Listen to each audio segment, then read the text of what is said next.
We're live. Okay, I guess we're Oh yeah, all we're right. live. I didn't do it. I should have done a transition. I didn't do a transition. All right. Well, we're flying by the seat of our pants, and it is. All right. Well, welcome to some Derps Talk About Games. I'm your co-host Mango. And I am your co-host, Buddy. Today we're going to do an AMA for our 300th episode. It's been a long time.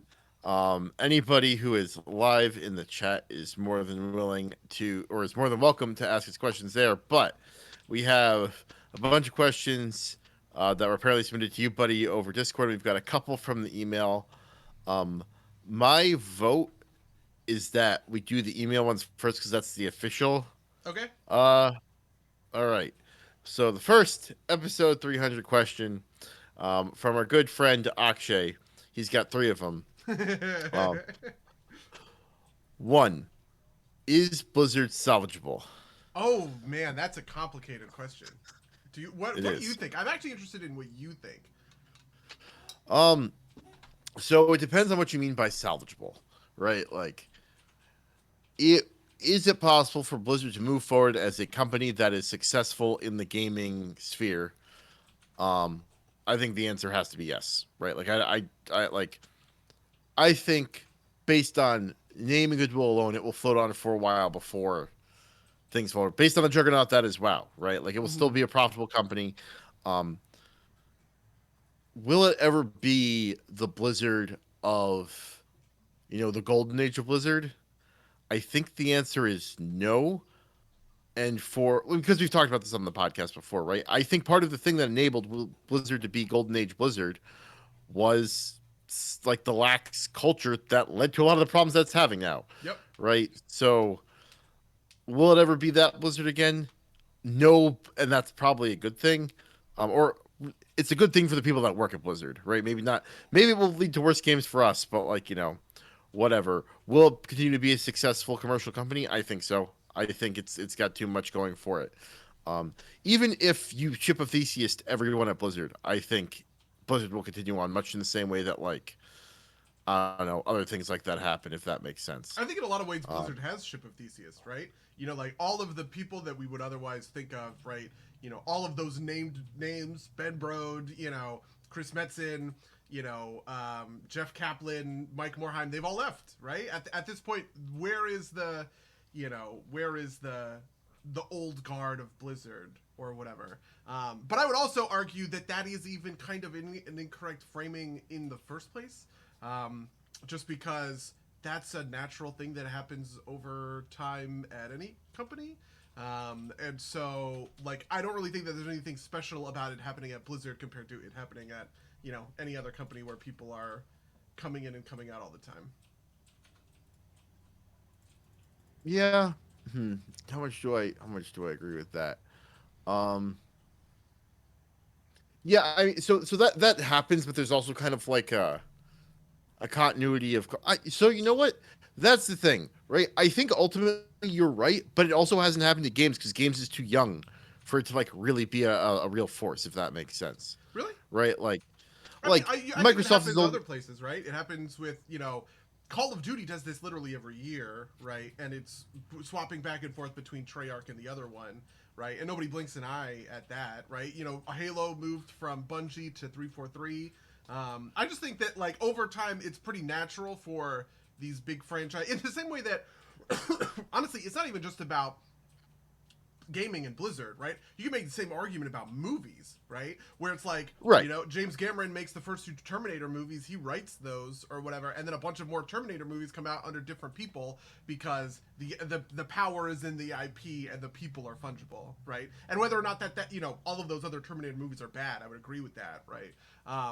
But it's just natural for people to move from one thing to another. So I don't really think that there's like a different phenomenon happening at Blizzard outside of the fact that it just happened to be this Rockstar studio where people did learn the names of Ghostcrawler and Ben Brode and like all of these other people who are kind of these signifiers of the Yeah, company.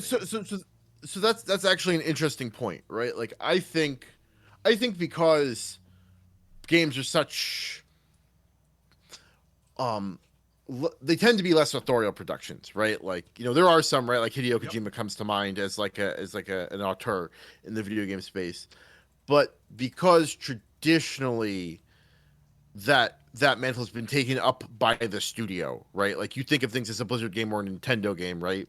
Even though they do have creators associated with them, and you sometimes get little bits of split off there. The I feel like when you say Blizzard, you're thinking of Blizzard more like David Lynch or Mm-hmm. Denis Villeneuve, rather than thinking of them as the the Alien franchise, right, or the Terminator franchise is what you said, right? Um, and I think maybe we're like at that point where that those seams start to come apart, right? Like, because I think you're right, right? Call of Duty is not associated; it's associated with Activision roughly, but it's not really associated with the studio anymore. And it's also not really Um, associated with any individual person, right? By the way, has yeah, this fixed my audio issue? I realized that my mic was up when it should have been down. Um, uh, that's a question for chat since I hear you pretty directly. okay, yeah. Um, um, uh, but I think essentially what we're describing here is Blizzard moving from a more a tour studio to a corporate studio, right? Which is part of what this controversy was in the first place, right? Like, So the ironic thing is, I actually don't know that I think that that has happened. It is I'm describing the Ship of Theseus thing, right? Which is that the right, people right, of old Blizzard have left, but I do think people still associate Blizzard with individuals, right? Like, people know the name Steve Denuser and they know the name Ian Hazacostas in the same way that they knew Ghostcrawler and they knew Chris Metzen, right? It's just that the name has changed, but the persona attached to it has different. But I do or is different. But I do think that, and this is sort of my more complete answer to Akshay's question, which is no. Like, I'm very pessimistic about the situation with like Blizzard and WoW because I think, or okay, so no in the, I guess maybe immediate sense, and maybe I could see a couple years down the line, like it gets resolved. Like, I think WoW is going to continue no matter what. I do agree on that point. But in terms of this like PR stuff, I think the reality is Blizzard is in the process of being canceled. And I don't mean that in like I'm not trying to like invoke cancel culture. I just mean like the technical term, right? In the same way that you would see an individual celebrity get canceled over something on social media, right? And people, get on that person's case for whatever other thing. I think it's the same process, but the process is happening to a company and a game, right? Rather than to an individual, right? The best example I can think of this is ContraPoints did a huge video on canceling where she talks about her own experience having been like canceled, and she kind of breaks down the process, right? Into like how does it happen, like what are the steps that it goes through, right? And one of those steps is essentialization, right? It goes, the conversation doesn't become the person did a bad thing. It becomes the person is bad, right? The did a bad thing part gets subsumed into the essential function and characteristic of the person. And I think that that's the conversation that people have around Warcraft and have been having around WoW for the last like 5 years, right? Where it is the default is that WoW is a bad game, right? And you don't have to prove that. In fact, you have to prove the opposite. If you want to make a point that WoW is good or fun or whatever else, you have to do this thing where you say, "Oh, well, I know it's not, I know it's not in a great place, but, XYZ, right?" And I think that that is like the real is the hallmark of something being kind of canceled like this, right? Another thing that she talks about is how everything that happens from the point of cancellation onward gets intensely scrutinized in the most bad faith way possible, right? yeah, When people already have the assumption that you are bad, that thing is bad, right? Anything that further happens, right, is then looked at from the lens of, well, the game is bad, the company is bad, the whatever is bad, right? And viewed through that lens, it tends to, just like in the worst negative way, take any individual development. Anytime that there is news about the game, right, that news gets passed through this filter of, well, the game is bad, therefore this thing is bad, right? It's kind of like putting the cart before the horses in if that makes sense. Like, so for instance, a good example of this is the community council that they recently did, right? Blizzard recognizes they have a communication problem. They open up applications and they say, hey, listen, if you want to come give us directed feedback, we're going to select people from all over, like the Warcraft community, and we're going to invite them to this special forum. And on this special forum, you're going to be able to do whatever. One of the people that they brought in, right, it turns out was kind of a racist dickhead on his like private Discord or whatever, and he gets kicked out of the, as soon as this all comes to light, he gets kicked out of the Discord, or I'm sorry, he gets kicked out of the community council, right? Basically the same day he loses his community council status. But if you were to look on Twitter right now and the way that people are talking about the community council, you'd see things like, oh, the community council is full of racists, right? When it's like, well, no, like 1 out of 99, it's not full, it is just one. And getting rid of him immediately is also the thing that you would do to this guy, if that were the case, right? But like, because of the way that WoW is being canceled, it has to be passed through that filter, and you have to take it in the worst possible way and kind of stretch it to like, the community council is racist, right?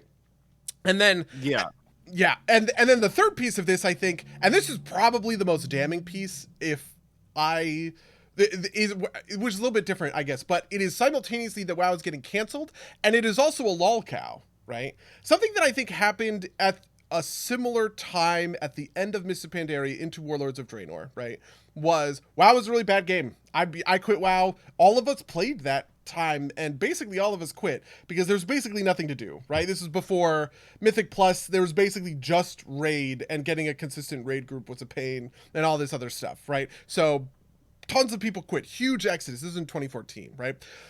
But I think then Legion comes around. We all came back on the horse for Legion, right? And I think that there's a small difference that happened in that sort of Warlords to Legion zone, which is when we left WoW, we stopped paying attention to it, right? In the same way that when I leave a lot of games, I just don't pay attention to it. I don't pay attention to League of Legends, right? Even though I probably put just as many hours into League, if not more, than I have into World of Warcraft, right? But once I quit League, I just kind of said, why would I pay attention to this anymore? Like, why would this be on my mind? Why would I look at news for this, right? And that's actually really important to these sorts of cycles, right? Because it gives you time to come to a thing fresh, right? It gives you this moment where you can kind of leave the thing and come back to the thing and go, oh, they changed that. That's pretty cool. That's pretty neat, right? But what's happening with WoW now, right, is you see people who have unsubscribed, and they're vocally unsubscribed. They talk about, whatever, Final Fantasy 14, ESO, Guild Wars 2, such better games or whatever, right?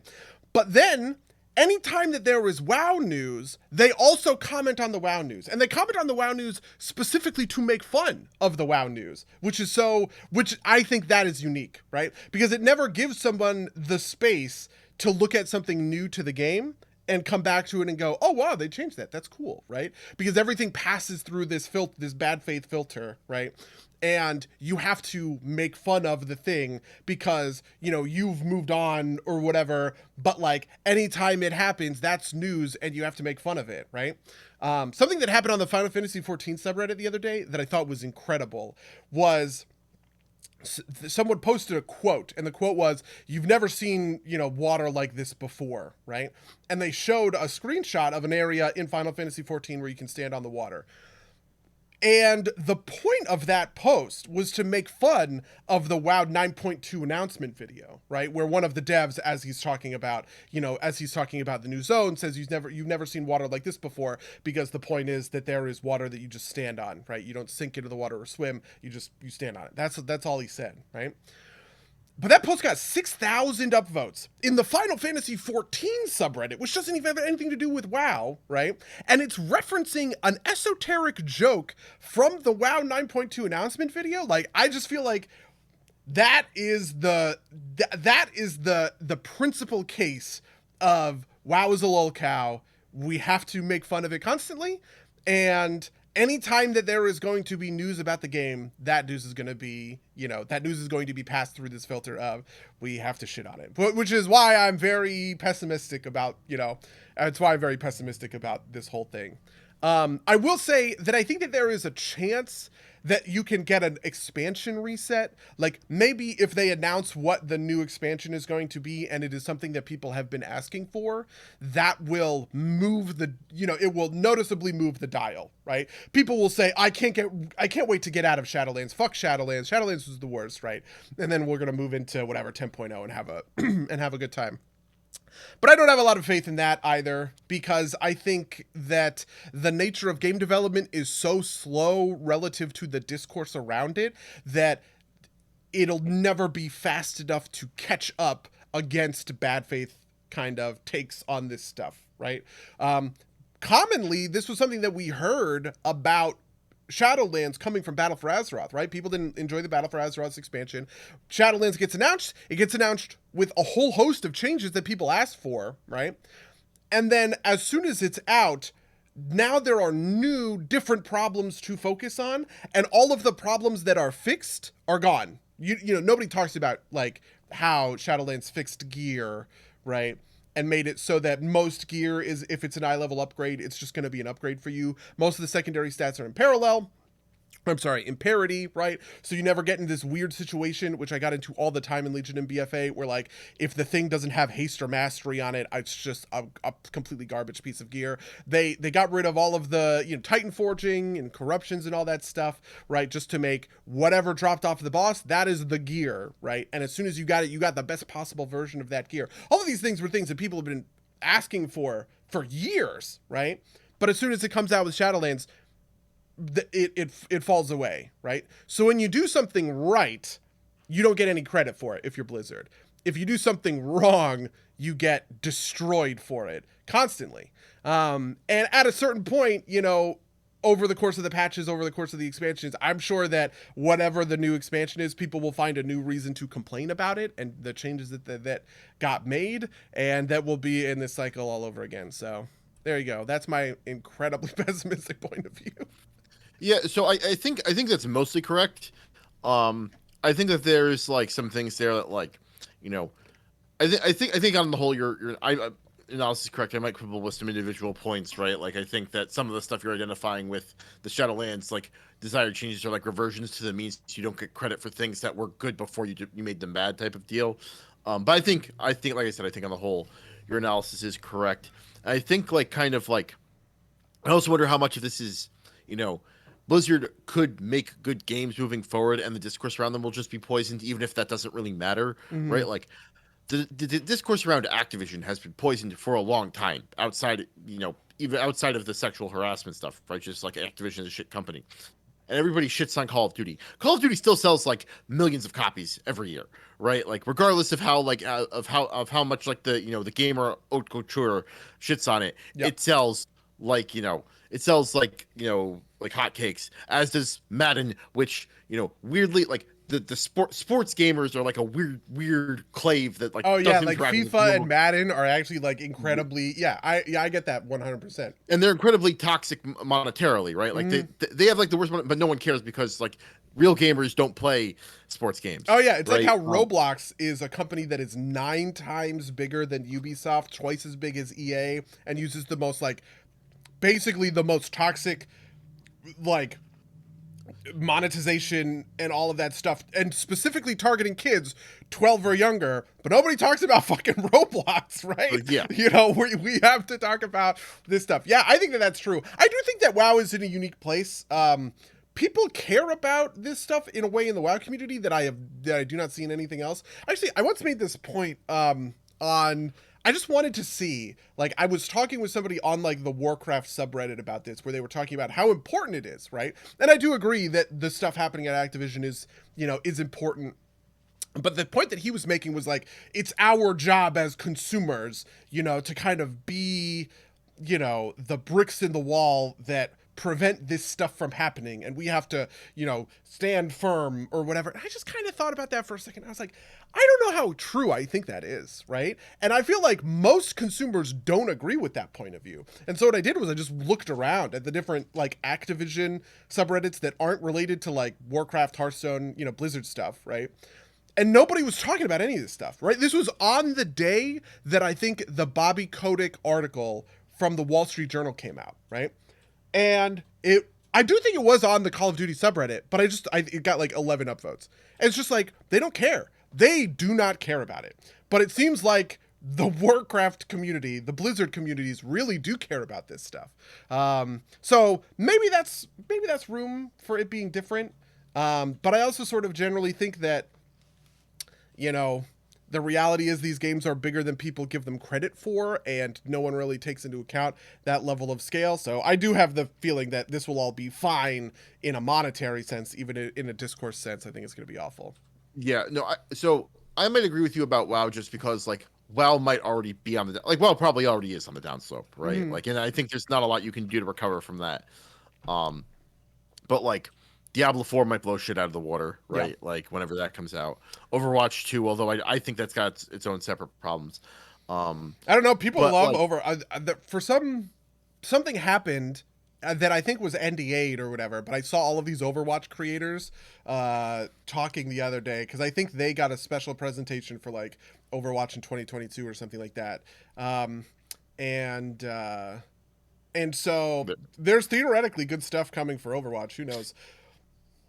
sure, but and just to kind of like close the circle on this kind of stuff, right? Like, I think I think Blizzard will continue to make quality products, right? Like in response to Akshay's question, is Blizzard salvageable, right? Like, I think we're gonna get a split, right?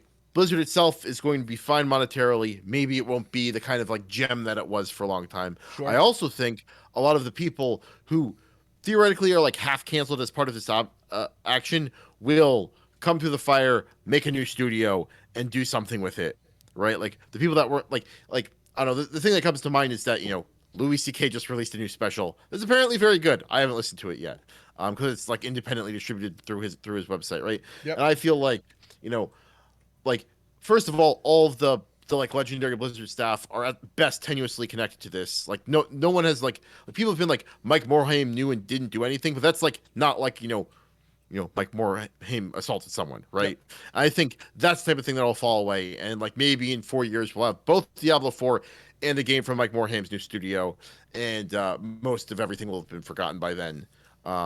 Except in the kind of like generic kind of like Blizzard's a shit corporate company now, right? In the same way that like people buy the Battlefield games, even though EA was like voted worst company in the world over like like worst companies, right? Like I Yeah. don't remember. I don't remember at the time. It was like Bank of America or Wells Fargo during the height of its crisis. People were like, "Well, EA is real bad because it's doing bad video games, and I like the video games, right?" Like, Yep. That's definitely true.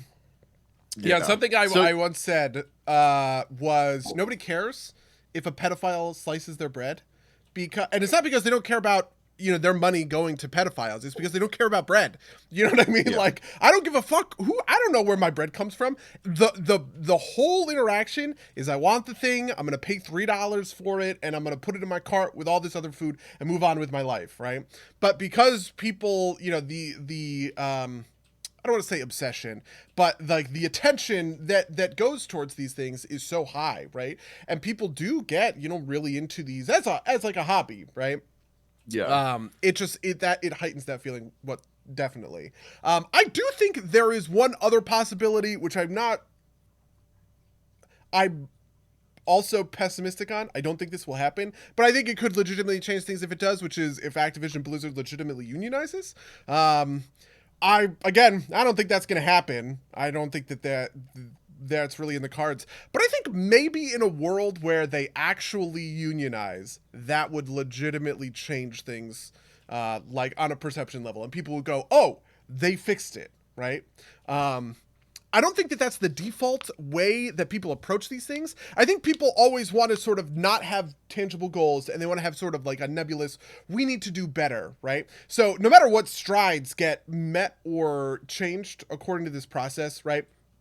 You'll see for a long time it was the workers group put out a list of demands, and I think Bobby Kotick responded to all of them except one, right?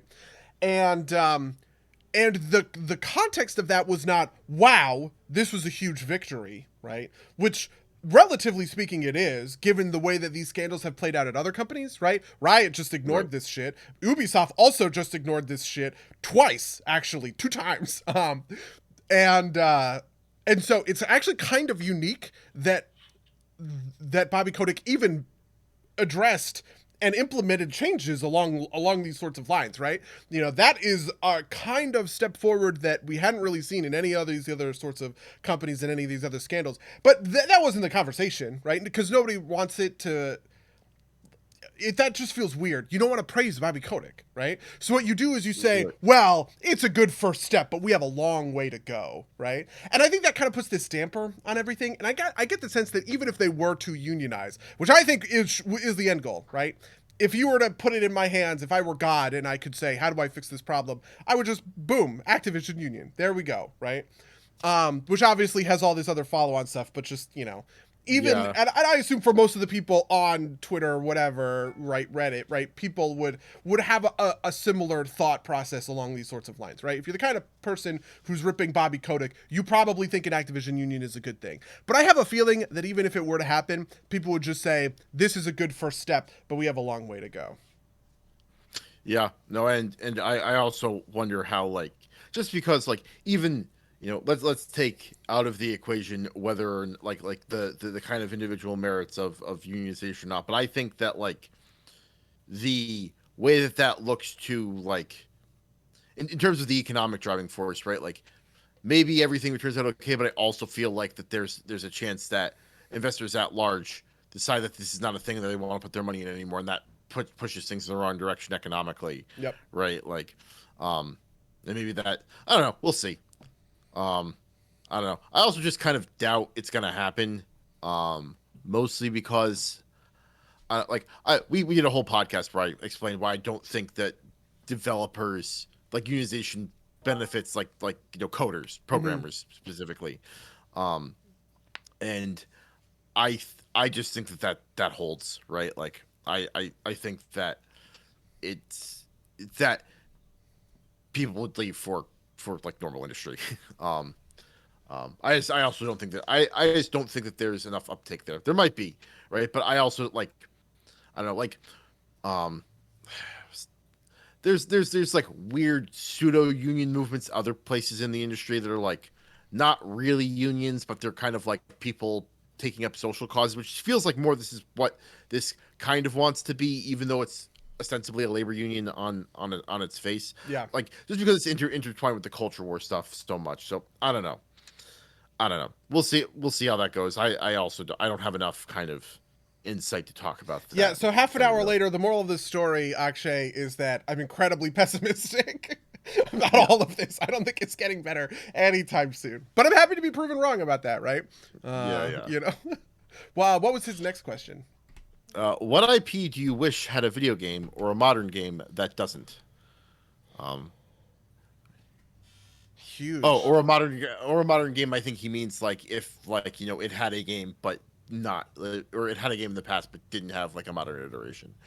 Okay, that actually makes things easier. My first two thoughts immediately were Aquaman, which did have a game, a famously awful game in the N64 era, and Fables, which had a famously actually quite good game in from Telltale in I think 2013. Just because those are two I've been reading like comics recently, and those are like two comics I've been reading. Interesting. What do I think about this? Oh man. I think if it were up to me, I would make a seventh Sea game, kind of like a Ooh, that's a good CRPG. one.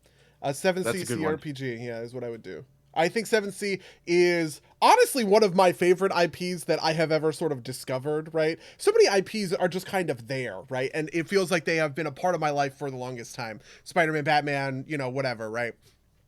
Um, even like Warcraft, Warhammer, all of these things. Like I was introduced to these things so long ago, so I haven't had the feeling of discovering a new IP for the first time and going, wow, right? Like this world is so incredible. I want to sink myself into it. But Seventh Sea definitely gave me that feeling, and I just think it's a very cool setting, and it would lend itself well to sort of maybe not in a crunchy sense, right? Of some of these CRPGs, right? Like Pathfinder Kingmaker also lends itself well to the CRPG like genre, but I would say it lends itself well in a crunch sense, because it just systemizes all of the crunch to that system, which is pretty crunchy. 7th Sea is not a crunchy game, but I do think that Not at all. a really talented developer who's doing cool things, and has just complex thoughts about sort of narrative choice and all of that stuff on their mind could take 7th Sea and make a really awesome CRPG out of it.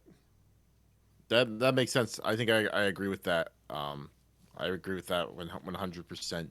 I mean, you could even like go outside the genre, right? Like you could even do like, not that I think this would be a good idea, but you could do like like a Vermintide style shooter with it. Yeah, that Just that's because true. um honestly now you've got me thinking of like doing 7th Sea, but in like a Paradox game, right? Like having like that, or like a Total War. I think actually Total War would be better. Like Total War 7th Sea, I think would be great. That's Um, interesting. I also think that would be great, but for like completely different. Like that is it's entirely on the world building, right? And has nothing right. to do with Yes. like the Yeah. systems or whatever. But just like how interesting it would be in this kind of close but not quite medieval setting, or maybe Renaissance setting, somewhere in there setting, right? Um, making a grand strategy game out of that. Yeah. No, and for my answer, like I'm thinking, and I don't have a good answer, but I am thinking that like a lot of these books that I've been reading recently that are very good, I actually don't think make for good video games. Like just kind of like like I kind of don't have any desire to have like a Dune video game, right? Because it's got cool world building, but it is very centered around that kind of Atreides plot line, Yeah. right? Um, and like I'm reading Hyperion by Dan Simmons, but again, it's focused on the events of the story, right? And so there's like 7th Sea is great because there's a whole world there, right? Like, and so, similarly, like say Lord of the Rings is good, but there's video games there, right? There's like Yeah, not I, things I that have I I have the same feeling. I actually think that a Game of Thrones would be also a great example of this, but there are video games in that setting, though they're yeah bad as far as I understand it. But I think like a Game of Thrones version of Total War would also be insanely fun. Actually, I wouldn't want to do Total War if I was doing Game of Thrones. I'd want to do a Paradox style grand strategy yeah game. I think I agree with you on that. Like the best experience I've ever had with Crusader Kings 2 was the Total War, or I'm sorry, the Game of Thrones mod for Crusader Kings 2, which was just like so complex and there were so many kind of pieces to it. But yeah, Yeah. God, that's an interesting question, but it's a very good one. Yeah, I agree. Like so part of me wants to say that yeah, okay, so I think this is a good answer. And it's the modern game category. I think if you could do a Blade Runner game where you actually played a Blade Runner doing Blade running, that would be cool. Oh, interesting. Just because like the theme, like the kind of plots of both movies were like Blade running, but like you're not actually supposed to do the job right because the person you're hunting is special, right? Like an actual game where you're just playing like an android cop, you know, being like like you take down this like this murdering robot and just do that. I think that'd be a neat concept for a game, Yeah, and right? Like you can put it in those kind of. I don't think I would want to do cyberpunk, but maybe like Deus Ex, right? Where it's like, yeah, or like Hitman might actually be a better archetype for this, where it's like level yeah, by yeah. level, you have a target, you have to like work through your thing to get at your target. That would be sweet. I would also like that quite a lot. Blade Runner would be a really good one. Man, that's interesting. Because there hasn't been a Blade Runner game, even though it kind of feels like there has been a Blade Runner game. So there has been like an adventure game that's Okay. apparently that's apparently pretty good. Um, but I haven't played it. I think Mandalore Gaming did a thing on it. Okay, Um, well, that makes sense, I guess. I don't know. I and can't yet, really think of any others off the top of my head, but I feel pretty confident about those answers. 7th Sea is a is a really Yeah, cool no, one. I agree. That's a good one. All right, he's got one more final question. Okay. Three, Ugandan uncles or 30-year-old boomer? Which meme do you prefer? He phrased it just as 30 Ugandan knuckles or 30-year-old boomer question mark question mark question mark. So I kind of I hate both of suppose those. I don't know. I really hated Uganda Knuckles when that was a meme. I just honestly like, what is the joke? Can someone explain the joke to me? What? Why is that even funny? I don't understand. so I see. I think this is why it died super quick. Like it is funny in kind of like that is completely like it's like a very weird combination of things. Just kind of like strikes your funny bone. Because like I enjoyed it for like a week, right? But like once you get past that, it's kind of like there's nothing else there, right? It's like Yeah. there's the shock value of a stupidly modeled Knuckles that has a weird accent. Like that's funny in kind of like a shock humor kind of way for like a week, like I said. But then like that's why it died out so fast. Um, 30-year-old boomer, I think has more meme ability, right? Like specifically with Akshay, I will send him just like memes involving a can of Monster, right? Which I think like because I think that kind of like you can identify this thing as a boomer, right? Like what's the character's name? Why can't I remember his name? Uh uh, Virgil from Devil May Cry with like, or even Dante with like like a monster is just kind of like, ha, that's funny, right? Like, um, and so I think in terms of ability, I guess I have to favor 30-year-old boomer, even though I think Uganda Knuckles was like a moment, like an inspired moment, Yeah, I but think so. Here's my overall take. Uganda Knuckles is a bad meme fundamentally. It is not funny. There's no punchline to the joke. It is just dumb and weird and random. So I think it is a bad meme for those reasons. 30-year-old boomer I think is a good template for a meme, but I just think most of the ones that I've seen, maybe like I've just never seen good versions of this meme. Because I've definitely seen them on like Twitter, but I'm just like looking at the ones that I just went to know your meme, right, where you can just see a big list of a bunch of different ones, and I'm just looking at all these. I'm just like, oh god, these all suck so bad. So I think 30-year-old boomer is a good template, which has like mostly bad memes made of it, which I think makes 30-year-old boomer the better of those two categories, even though I don't yeah. particularly enjoy either one. So I'm just gonna say like 30-year or rather know your meme having like I think it's by recency primarily, not by popularity. So like a meme having a bunch of bad meme versions of it is evidence that's a pretty good meme, I think, because that means that it's got enough cultural cachet that like people are just using it wrong. You know what? You're If probably that right. I didn't think about that, but that actually makes a lot of sense. I agree. um all right, so that's all Hawkshay's questions. By the way, people on the stream, if you wanna ask questions, feel free to throw them in the chat. But we've got one more from Iran, our friend of the cast, who's come on for a bunch of Hearthstone casts. Um, he asks us, "Have your gaming and or media tastes changed since you started the podcast 6 years ago?" Oh, that's actually an interesting question Hmm. as well. Yeah, Oh man, I I mean, I'm don't sure know the the answer has to answer. be yes. Like, I feel like the answer has to be yes, but I'm not sure if I'm cognizant of it. If that makes sense. Like my biggest gaming revelation, and I think this happened before we started the podcast, but like was like I realized I just don't like Twitch RTSs, right? Like StarCraft style RTSs. I just don't find them. I was like, I really don't like these. Why do I keep playing these? So, but like,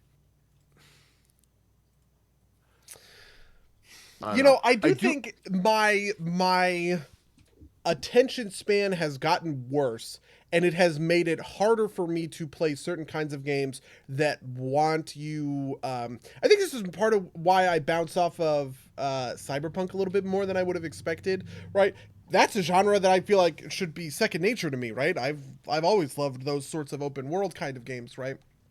Um, but I think something that Cyberpunk does that frustrates my core sort of like desires is it asks me to sit there and kind of watch a cutscene like play out where I don't really control anything, but I'm in this weird state of controlling something and not controlling something. And that just kind of like made me sort of like realize that I don't have a great sense for those kinds of games anymore, and I think it'd be hard for me to get into, you know, I don't know what's a good example of this, or maybe like Mordor. The what was the second one? Shadow of War. Like Shadow of War, yeah. yeah, I really liked the first one, but I completely bounced off of the second one, right? And part of what that was the parts that I was really interested in, running around, going from rooftop to rooftop or whatever, right? um and assassinating these guys. That part was great, that part was fun, but then the story would kick in and I would have to sit through a couple of minutes of a cutscene and I would just immediately disconnect. I would like ADHD out. And I don't know what works there and what doesn't. That didn't happen to me with Assassin's Creed Valhalla for whatever reason. I was pretty keyed into the Assassin's Creed narrative, and I was more than willing to sit through any number of cutscenes just because I was kind of invested in the story and everything else. But I just feel like I should have been taken by games like Cyberpunk and Shadow of War in a way that I haven't been, and maybe that is a result of just sort of like being antsy or having ADHD or some shit that just makes it like hard to focus on narrative content that isn't super appealing to me. Um, so So, I think actually that's interesting because I think I've got a similar thing with, but I'm going to express it slightly differently. Um, I think I have, for the most part, and I don't think it's universal, but I think for the most part, I've lost patience for traditional narratives told through games because, like, I have long said that I don't think they do it particularly well, right? Like, I have long said that I think that we give a pass to bad game narratives because it is like, it's like there's not a lot of great examples in the art form in the art form, and so I think I found myself gravitating more towards games as a sport in different ways, right? Like, and partially also because that's like a less of a time commitment typically, um, and towards games that are doing something unique, utilizing the format to tell a story more uniquely, um, or tell like a more concentrated story, right? Like Hades, I think is a good example of this. Um, some of the indies that we've played over the years, I think, are good examples of this. And I think like I really liked Dad of War, um, but like Valhalla, I just kind of like was like I didn't dislike it, but it was like whatever about it. Um, uh, Other kinds of games in like the kind of like UB Tower games, like I appreciate to a certain extent from like the gameplay perspective, but I just don't think um the narratives are that compelling, and because of that, I've started to go back to like like science fiction, right? Like mm-hmm. science fiction literature, um, and like and movies and shows, right? Literature in particular lately, but I think like wanting to get like the narrative satisfaction, I'm going to those formats because I think they do it better ultimately, and picking and choosing kind of the games that are like more interesting because of their either emergent gameplay qualities or their pure sport qualities, um, or kind of like the new things they're doing are the things I want more out of my games, right? Like I haven't played a traditional RPG in a long time. I don't think the closest thing is Cyberpunk, right? And that's partly keeping me like I don't think I'd have the patience for a pure menu driven JRPG style game anymore. Like I just don't think there'd be something there to really get me. I think it needs either something unique happening with it or um, enough Twitch combat to like make it compelling from like a skill based. Or, and I think this is a crucial thing too, is if it is something I can reasonably disassociate from, right? Okay. Yeah. So, for instance, I think I would probably describe Hearthstone Mercenaries as a traditional JRPG, menu combat game, in the sense that, what you're doing is you're selecting, you go turn by turn, you're selecting abilities, right, for your guys to use. Your guys are leveling up all this other sort of like RPG stuff. But the specific thing about Hearthstone Mercenaries is that there is really no narrative content. It is kind of just there. Either, like you can do the PvP version of it, right, or you can grind out the PvE version of it, right? And on its own, that is not a great experience. But when I'm looking to just chill at the end of my day, put on a TV show and mostly watch the TV show, but sometimes, or like the movie or whatever, but sometimes kind of like move over, it's perfect for that kind of thing, which I think also applies. I mean, WoW is different for me because I can kind of go in and out of it. Every time a new expansion comes out, I turn sound on, I turn music on, and I just kind of live in it for the first month or so. But then after a while, I transition out of that into, where I just mute everything and I have something going in either a podcast, a TV show, something on my other screen just to fill the time, right?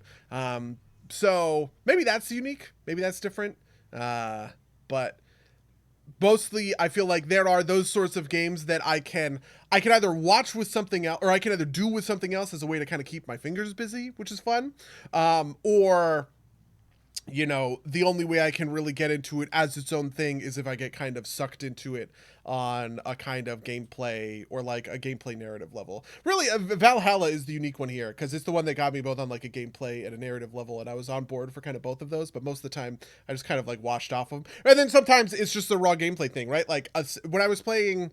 I replayed all of the Far Cry games, right? So I replayed Far Cry 4, Far Cry 5, and then I did the sequel that we had never gotten to, Far Cry New Dawn, right?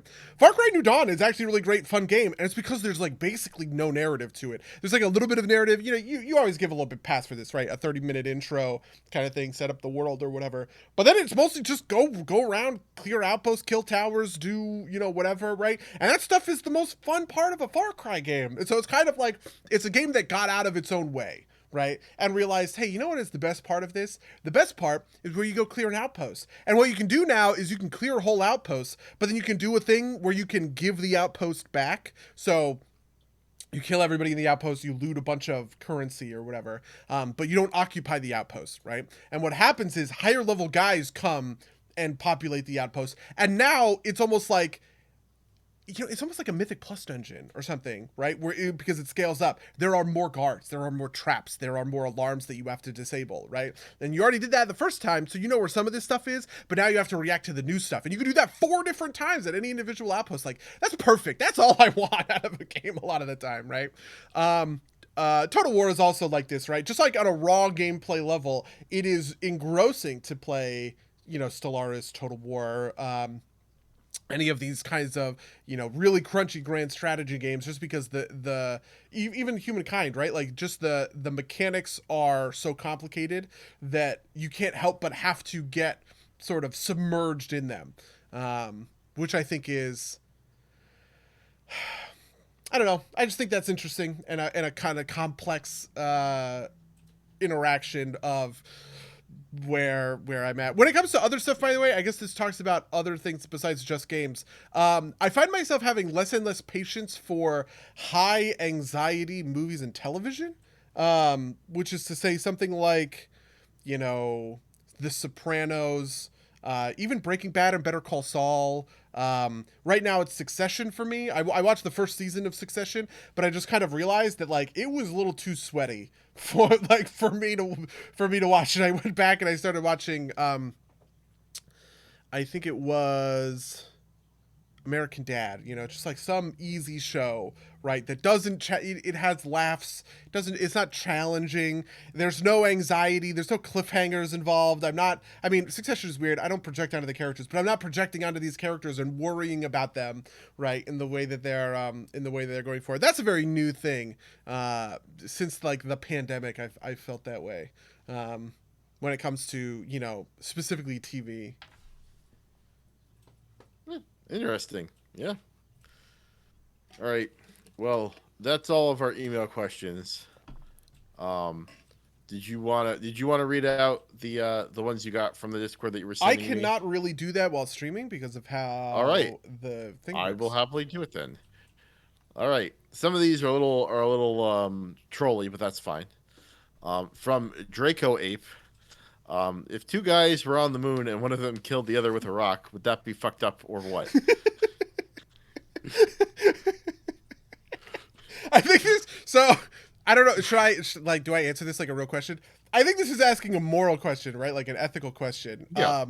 Which is right. If there's no one else around, if I kill someone else and I'm the only person, what is the ethical problem with that? Is something in and of itself ethical, or is it relativistically ethical? You hold dogmatically that killing people is wrong. Yeah. Right? Like, and I think I do. Yes. Right. Like, I would not like to be killed by a rock on the moon.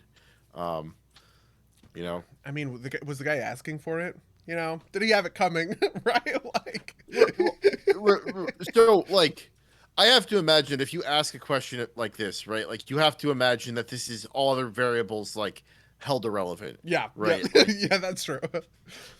right, like if the question is can I imagine a scenario where someone would be justified in killing somebody else with a rock on the moon? I'd say sure, I could imagine that, but I have to imagine that that's like not the solve question. I also think it's a troll question, so I don't think we have to give it much more than this. Yeah. I mean, But so the interesting thing, and this is kind of where I've come in terms of like moral philosophy over, however many years, is that I kind of think the two frames are sort of like consequentialist and like categorical morality in most cases. And they both have clear upside and downside, right? Categorical morality has the problem of creating terror, like bad conditions because you hold true to these things, even in situations where it is, like demonstrably worse, right?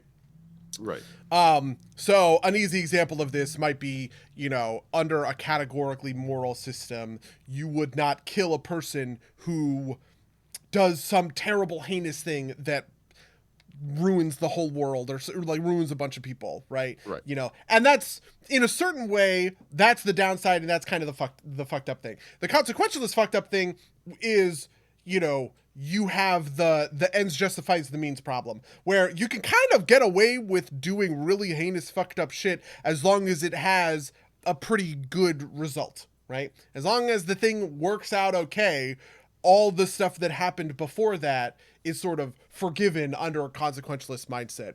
And I really don't know that either of those can be like realistically correct.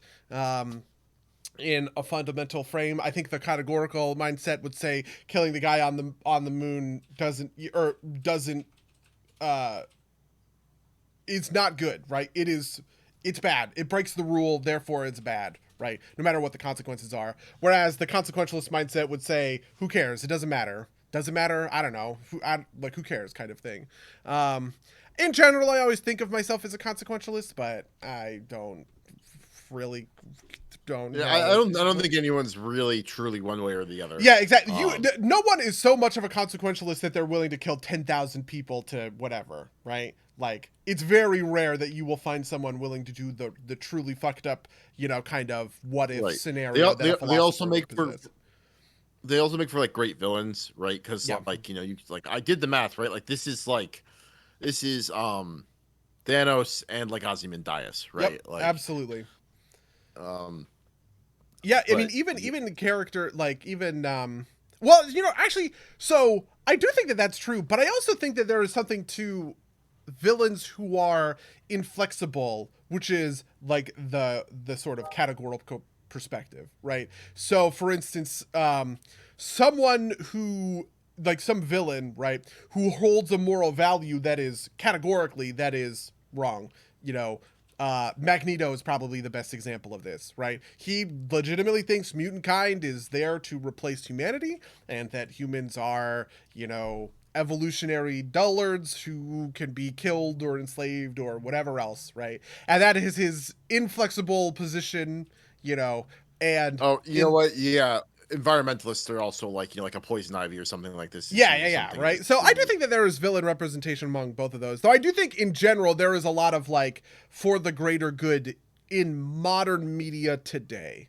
But I think part of yeah. that is because villains are less frequently like the example I think of is is Radigan. I'm stealing this from Lindsay Ellis, the YouTuber Lindsay Ellis, because she talks about Radigan, the rat gangster from The Great Mouse Detective. Why is he a Detective, villain? yeah. Because it's fun, because making money, because he's greedy and a dick, and that's it. You don't need to explain Right. it more than that. It's so rare to have that kind of a villain nowadays, right? They always Like have some a straight like self-interested villain anymore. Yeah, yeah. that is true. Um, Um, so anyway, I guess I would think, I guess I think it is fucked up to kill the guy on the moon. Really, my thing is that I think like people have a lot of value, right? And it's pretty hard to convince me that killing someone is like the correct solution to any problem or to any thing or whatever. So I guess in that sense, I don't know, killing somebody on the moon is fucked up. But what does it really care if there's only two guys? It's like a tree falling. I don't care if the tree makes a sound, right? Like I guess that's the underpinning. Yeah, that's like that that's a that's a different thing. I so kind of in that vein, I do recommend doing some like I have not done a ton. And I want to do more, but like reading on like Zen, right? Like I think Alan Watts is a good introduction for like Western people.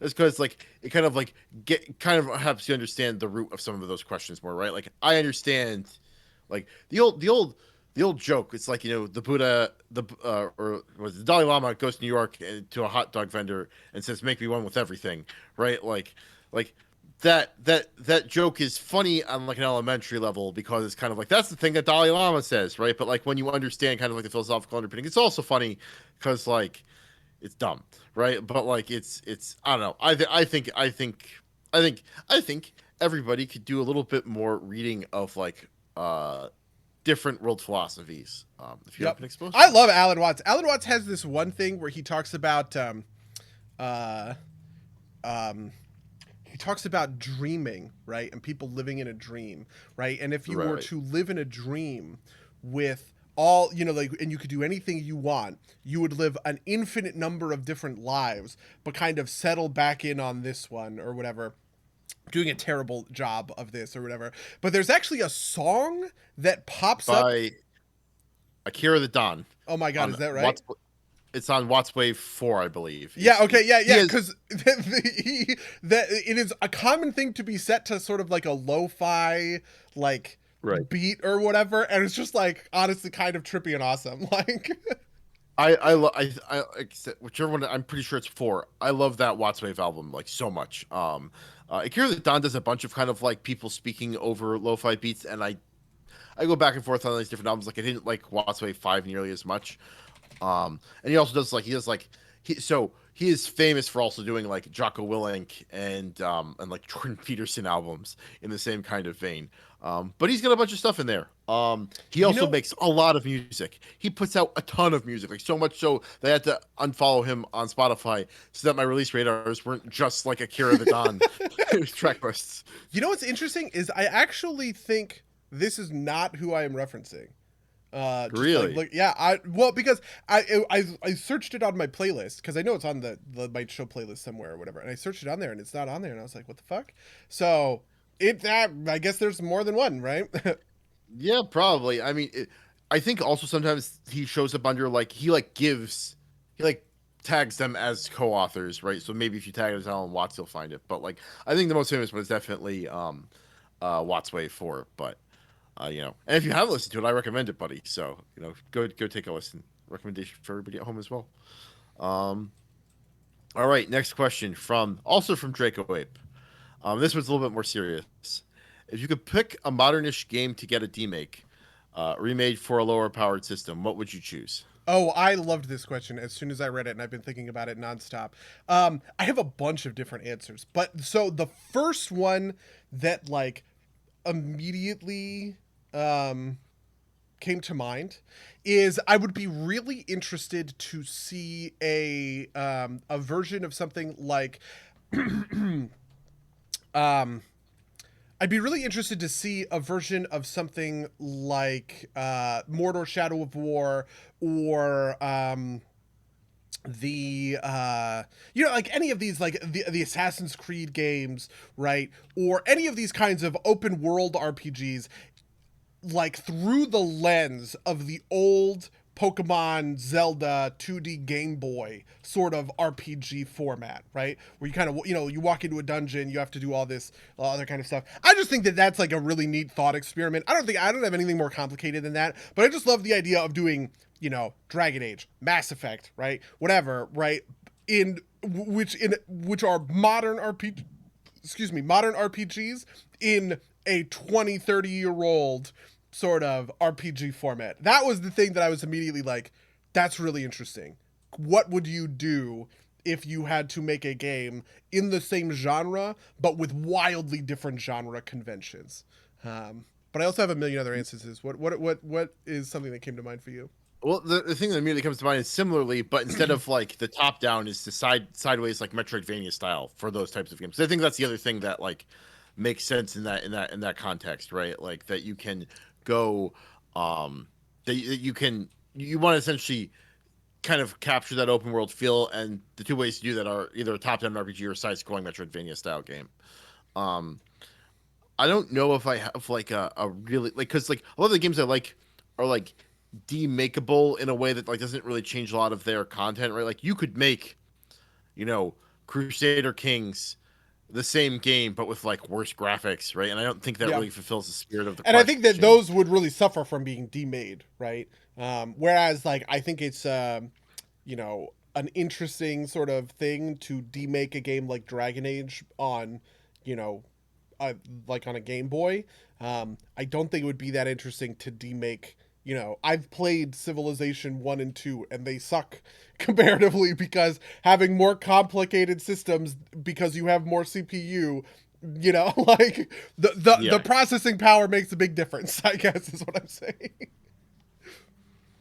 Yeah, that makes sense. I mean, also like this, I think this is a cheap answer of like Dark Souls because like we've Oh, already that seen was what that I was done gonna like say 50 next. Yeah. times. Well, so the Dark Souls one that I think would work really well is actually like, you know, like the arcade beat 'em ups. Um, I Oh think yeah, you yeah, could yeah. make an arcade beat 'em up of Dark Scrolls that has a pretty similar difficulty level to the open world Dark Souls that we have. With some of those Dark Souls kind of rules, like bonfires, restarting, all that other kind of stuff. And you know, like getting souls and upgrading your character and all that. I think you could demake that in that sort of beat 'em up genre, and it would be very cool and super interesting, and I would be all about it. Oh, you know what? That makes sense to me because like you'd get like essentially you get like so like those games like classically are Nintendo hard in that Mm, they're meant to eat your quarters, right? Um or like provide you with a lot of entertainment value despite not being that long because there was like not a lot of room on the cartridge or whatever, and they do that by forcing you back to the beginning every so often. So a fair version of that where like you essentially you have that same you have the same level of difficulty but it's fair instead of kind of being like cheap shots or like you know forcing you to spend your life for things, which is kind of what happens in like those classic side scrollers. I yep. think would be super interesting. I think that's a good call. um I don't know if I have like a lot of like I think there's a couple of like kind of stock answers that I think would still make good answers, right? Like, you know, like take Breath of the Wild and make it into a classic Zelda game, Mm. right? Like I think would be Yeah, neat, I but also think like that you could do Odyssey, right? Like take like Mario Odyssey and make it like a like, you know, Super Mario 64, right? But I don't think that those are fun answers. I think those are kind of lame yeah. answers, right? I Yeah. did have one other thought, but I can't remember it was off the top of my head. Uh, Man, this is gonna fuck me up. I like literally just had it.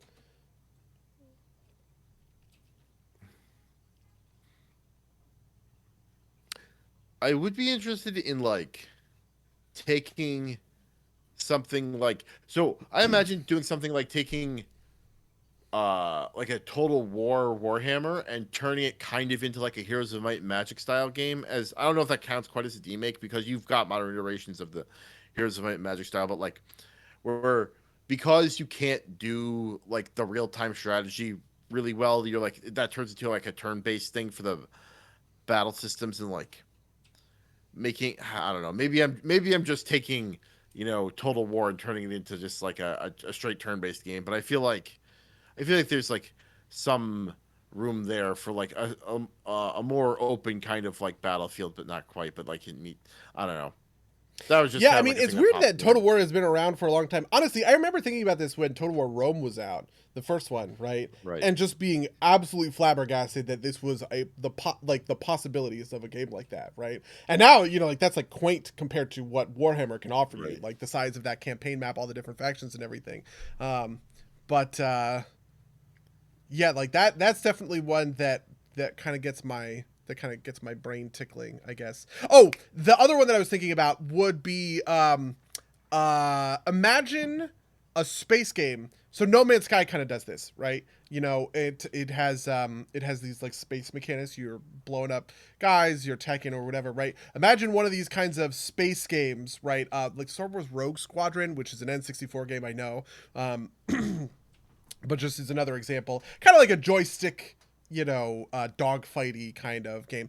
I would be interested to see one of those sorts of games in a asteroids or Galaga sort of sense, right? Because you know, like I think Asteroids and Galaga and Space Invaders all have that sort of starship kind of like aesthetic, right? They're all in the same sort of genre narratively, but I actually don't think that they're in the same sort of genre like gameplay wise, right? Just because having the sort of joystick 3 dimensions of movement or whatever, where you actually are like doing these sorts of complicated dogfights is not something that was ever really supported in those 2D eras. But I sort of think you could do that, and I would like to see a game like that. Like, what happens if you are playing Galaga and your opponent is a starship that is just as nimble and maneuverable as you? Interesting. Huh. All right. Sounds good to me. You think are you good to move on to the next question? Yep, those are the ones that were on my mind. All right.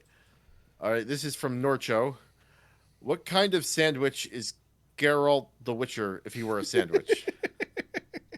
Yeah, I think I asked this question the day that the new Witcher TV show came out, which is why we were. And I also think Norcho was drunk when he asked this because he misspelled all of this, and I cleaned it up Yeah. when I sent you the question. He says Gerolf with an F, and I was Yeah. like, obviously that's a typo, right? We've got three weird questions about Geralt from Norcho here. Yeah, so all of let's them think. were Gerolf with an F, by the way. But anyway, thank you, Norcho. I think if Geralt was a sandwich, he would be something like corned beef on rye or like a Reuben, just because I think he's a pretty like bitter guy overall.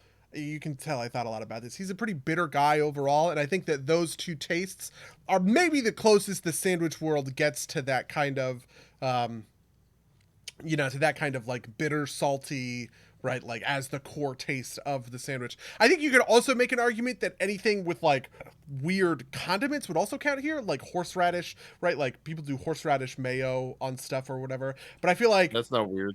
well, I mean, I don't think, sure, fine, it's not weird. I just mean the sense that like that also probably gets that sort of like bitterness across. But I feel like I would rather have that inside of pastrami or corned beef, rather than inside of, I don't know, inside of the mayo. That's my thought. What do you think? I mean, the answer that immediately jumped into my head was manwich, but that's mostly because of the name rather than because of any real thematic, any real thematic combination. Um, I feel like he's.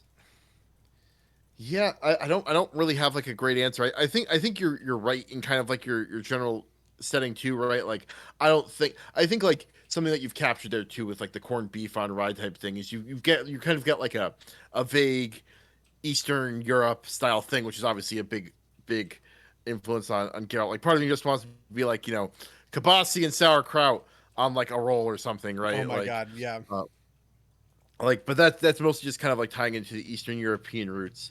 Um, but like, I think maybe something with like a strong herbal note to it. And maybe this is just me like pulling in fantasy genre conventions into things, but like that feels like it would be part of it. I also feel like cabbage is a thing that would make a lot of sense, like cabbage, like, but I don't know if there's like a really good like kind of cabbage sandwich, but I don't know. I also don't know like I feel like it's hard to like match a sandwich to like a person, right? In terms of like how the sandwich represents them. In terms of like what I think Geralt would eat, right? Like I feel like like a hunk of bread and a hunk of meat like kind of smashed together seems like his style. But like I don't know. I don't have a great answer for this, so I am gonna have to defer to you. Okay. All right, moving on. Which category of Jeopardy would really fuck Geralt up? And my immediate thought was something like modern architecture, just because like Yeah, like some trivia about the like Star Wars trivia or something, right? Like yeah. I really did enjoy this question though. Like which category, and specifically the way it's worded, which category of Jeopardy would fuck Geralt up? Okay, so outside of the obvious answer, which is modern shit that Geralt doesn't know about, I think maybe my favorite answer for this would be something kind of along the lines of like you know,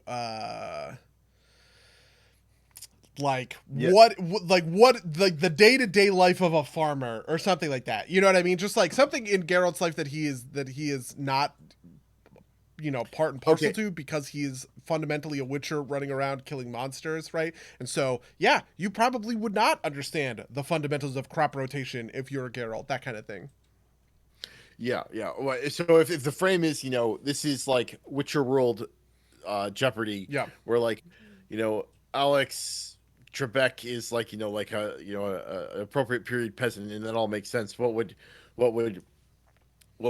he fail at? I mean, I think that's a good one. I feel like, normal healthy relationships, like stuff like that, because like, Like psychology um, questions, empathy questions.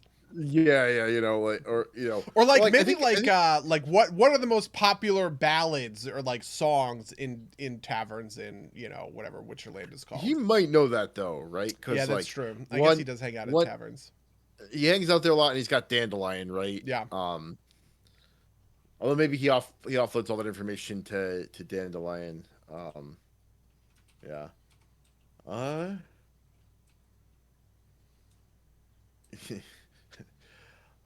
But yeah, it's I again, it's your posty question. I don't think we need to hang out for that long. And then the third question is, why doesn't Geralt have the hat? Um, Yeah, this one so he doesn't wear a helmet, I think is what this is getting at. And is that like a meme or something that Geralt doesn't wear a helmet? Not that I'm aware of. Okay, so I guess Um, Nortra was just really drunk or blazed or something.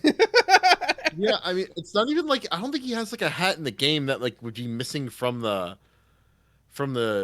show. Like maybe he's got one in the books that like And the answer is because you want to see Henry Cavill's beautiful face, but um, that's the best I can like give. No, I think I think that's true. I think helmets are dehumanizing, and you know you're meant to project onto a protagonist, right? This is why. So This is why Finn takes his helmet off super fast. well, no, but this is why, yeah. So Patrick Willems made a YouTube video where he posited that the best movie sport, like the best sport that you can make a movie out of, is baseball, and he kind of goes through some of the different ones. And one of the things that sinks hockey and football that he talks about is in hockey and football, you have all this padding, you have a big helmet, right? And that hides an actor's face, right? It prevents you from being able to really see them. And something you see in football movies, right, is they get the camera really close so that you can see past the kind of like the grill or whatever. I don't know what you call that thing, that stupid like The face, gate. yeah, Yeah, whatever that thing is called. And so you can see, you know, that's like because they keep their head safe, buddy. It's important. well, no, sure. I just mean that like you can see inside of it, right? So Yeah. if in Friday Night Lights or whatever, and well, I guess Friday Night. What's a good football movie that has famous football? The Replacements with Keanu Reeves. Does he play football in that, or I is he the think I coach? think it's Keanu who's no, he's the quarterback. Okay, Um, so yeah, because you need to see Keanu's face, right? So all the shots on Keanu are gonna be really tight close up, so you can see past the football helmet, right? But for the opponent, you never get that kind of thing, and that actually kind of dehumanizes them, almost like a Nazi uniform does, right? You see somebody in a Nazi uniform, you don't think of them as a like a person almost, or like a stormtrooper uniform, right? You think of them as this, you know, whatever thing you can just murder. And so I feel like that's the reason why Geralf doesn't wear a hat. Why Geralf doesn't wear the hat. Yep.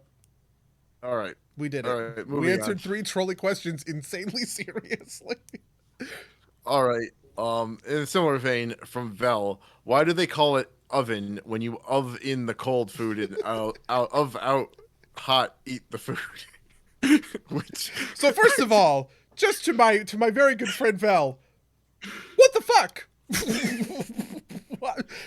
what is the use of the word of in this sentence? I don't even understand it because that like the joke is like oven is of and in, and I wanted to be really clever, so I looked up the etymology of oven, but like oven is like not like from another word, right? It's just, like, oven is the word for like the heating vessel thing, right? God. Like, So Did I ever tell you know, you? So one of the things that happened to me in college is I took in one of my classes or whatever, and I had to do a blue book essay, right, where you answer an essay question in the final, and I had just the dumbest fucking brain fart of my life, which was I couldn't remember how to spell the word of, and I was sitting there and I was like, how do you spell this word? And I was just like, I'm just gonna do it phonetically, and for the entire essay, I spelled the word of UV. And my professor pulled me aside because she didn't understand. She was like, "What the fuck is this?" And I said, "Listen, I'm sorry. I couldn't fucking remember how to spell this word." She was like, "Okay, I guess." And she actually regraded the test, and I ended up getting an A on that test. But it was just like it was the dumbest thing in the whole fucking world, right? stress, man, does like crazy things to you. Yeah. I Oh don't think my I've ever. god. Um, I never like forgot how to spell of, but like on like at least one one like I think it was like an AP test. I wrote like I like didn't know like what the rebellion was, so I just like made something up and wrote about it. I think I still got like a 4 on that AP test. Uh, but yeah, Like the whiskey rebellion or something. yeah, something like that. Um, oh, you know what? You know what the other thing was? Is it was on the lit test. This was like they said like describe like 3 successful like parts of like writing an essay or something, and like I couldn't think of a third one, so I just wrote using verbs. And I wrote like a couple paragraphs on how like you can't like write a successful essay without using verbs. And so, um,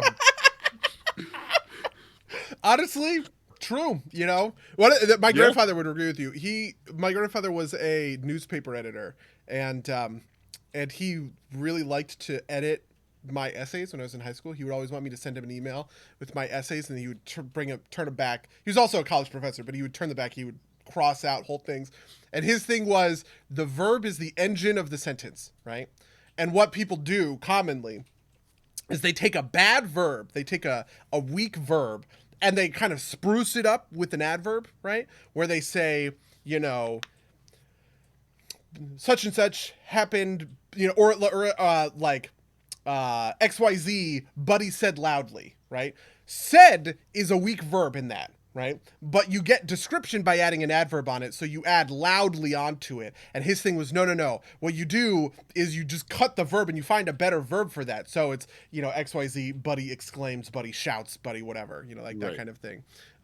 So I do think using verbs is an important part of an essay. I do got to agree with this, you know, fundamental truth of humanity that you've elucidated on in your AP Lit, you know, essay. See, we've even managed to take the shit postiest of shitty questions and pull a real answer out of it. Yeah. Some Also, way. can I just like what the of, but you don't of in, you like put in, right? Yeah, no, it's clearly a stretch, right? Like this is like clearly like a demented take on like why do you park on in the driveway and drive on the parkway type of deal. Oh yeah, like why do you take a shit if you leave the shit in the toilet bowl? Which I think was yeah. also a question from our 200th. I'm getting deja vu about this, but like yeah, like I definitely understand. Thank you so much, Val. Perfect question, perfect answer. All right, so we are getting towards the end of our questions. So if you guys in chat, I see you, Lou. If you've got questions for us, feel free to post them because we're gonna run out of content soon. This is your only chance for the next 2 years. Yeah, that's that true. is not true. Except for You every can other email us podcast where we will answer questions that get emailed to us. Yes. Okay. So, from Colby. I assume that's how it's pronounced. Mhm. Which is wetter, damp or moist? This is an interesting question, actually. um, I imagine that moist is wetter. Um, I think that's my stance. Do you have Okay, a particular? so my fundamental philosophy, my fundamental theory here, one of them, I guess at least, is that to make a damp cloth, for instance, right, like washcloth, you run it over water and then you squeeze it out, right? So Right. it fundamentally describes not soaked for instance, would be the opposite of this. Soaked is Right. as wet as this thing could possibly be, right? Um, and I guess the question is, where does moist fall under in that paradigm, right? Like, when does the washcloth, as I'm squeezing it from soaked to damp, when does it become moist? Because if it becomes moist after it becomes damp, damp is clearly wetter, right? If it becomes moist before it becomes damp, moist is clearly wetter. See, this is the thing though. It's like I don't know. Like, maybe you could make the distinction, but I think anything I would describe as moist is like a separate set of things that I would describe as damp. Like, damp feels like a word you use to describe something that is like in natural state dry that gets, water into it, right? And it's like on that scale, right? Whereas like something that's moist to me is like something that is Oh my god, I has see what you mean. wetness to it. It is intentionally, like a moist cake, for instance, is baked with the predetermined goal of making a Right. moist thing. That makes sense. Interesting. Right. Right. You wouldn't pour water on a dry cake to make it moist, but like if you like but like you said, like a wash rag is dry and becomes damp, but I don't think it becomes moist ever. Yes. You have, but like a frog could be moist, but you wouldn't make a frog damp, Yeah, that's which is like true. I also think that to me almost suggests that damp is wetter than moist, right? Because in a certain sense, like, because the moist is the expected thing, it describes a lot of stuff that I would think of as less wet than something that has had wetness added onto it, okay. right? So for instance, a damp washcloth is more wet than a moist cake, for instance, right? But the thing that's problematic about that is a damp washcloth is probably less wet than a moist towelette. Yeah, Just to or like a break your moist fucking frog. brain. Yeah. Yeah. Yeah, I think that is I think that's the thing here, right? Like I think I think damp definitely has like a dryness kind of in what's the word? It's not intonation. It's like a denotate or connotation. I Connotation, think yeah. yeah, I think damp definitely has a dry like a level of dryness as a connotation. I don't think moist has that level. I think its connotation is more kind of like the endemic status of the thing as having the property of having some wetness to it. That is less than like again, less than wet, right? Like I think so. It's definitely like they're both definitely on the lower end of the scales, but like I think just describing two different phenomena to the point where like I don't know. In a certain 'Cause sense, I almost think it's defined by potential, right? Because moist is fundamentally wet, whereas damp is sort of not, or is fundamentally less wet, right? In a sense, like damp is you get something wet and then you unwet it to a certain extent to make it damp, right? You don't really do that with moist. With moist, it just is a certain amount of wet at all times, right? And I think in that sense, and if I were to take the average of all moist things, right, from one end you have moist cake, which is not very wet, to the other end you have, a moist towelette, which is pretty thoroughly wet. The center of that distribution is probably more towards wet than the center of the distribution of damp things, which would make me think that moist is wetter than damp, scientifically speaking. Yeah, I think I agree with you. I think I agree with you. Yeah. All right. So now that problem is solved. Yeah, the moist damp theorem we've issued a proof for the moist damp theorem. We should get ourselves published in Nature. Yeah. All right, and then the final question that we have so far, Carissa, dear podcast, why aren't cat pets in WoW OP? Clearly, they are the best pets. Fuzzy, cute, great pillows. Clearly, you don't need that. Didn't need that vase anyway, so why be mad? Sincerely, K. I would argue that cat pets are very good in WoW. Cat pets for Hunter are they bring bloodlust. That's important. A lot of other things do, but listen. I think the answer is of course that you want all of your options in a game to be of relatively equal value. That way you can have interesting choices, right? If cats were OP, there wouldn't be a choice. You just always pick cat. And so you want things to have at least situational power, right? Like maybe you want to bring your cat when you need a lust because you don't have like a mage or a shaman. And maybe you want to bring your what is it turtle if you don't have a tank. I guess I don't know.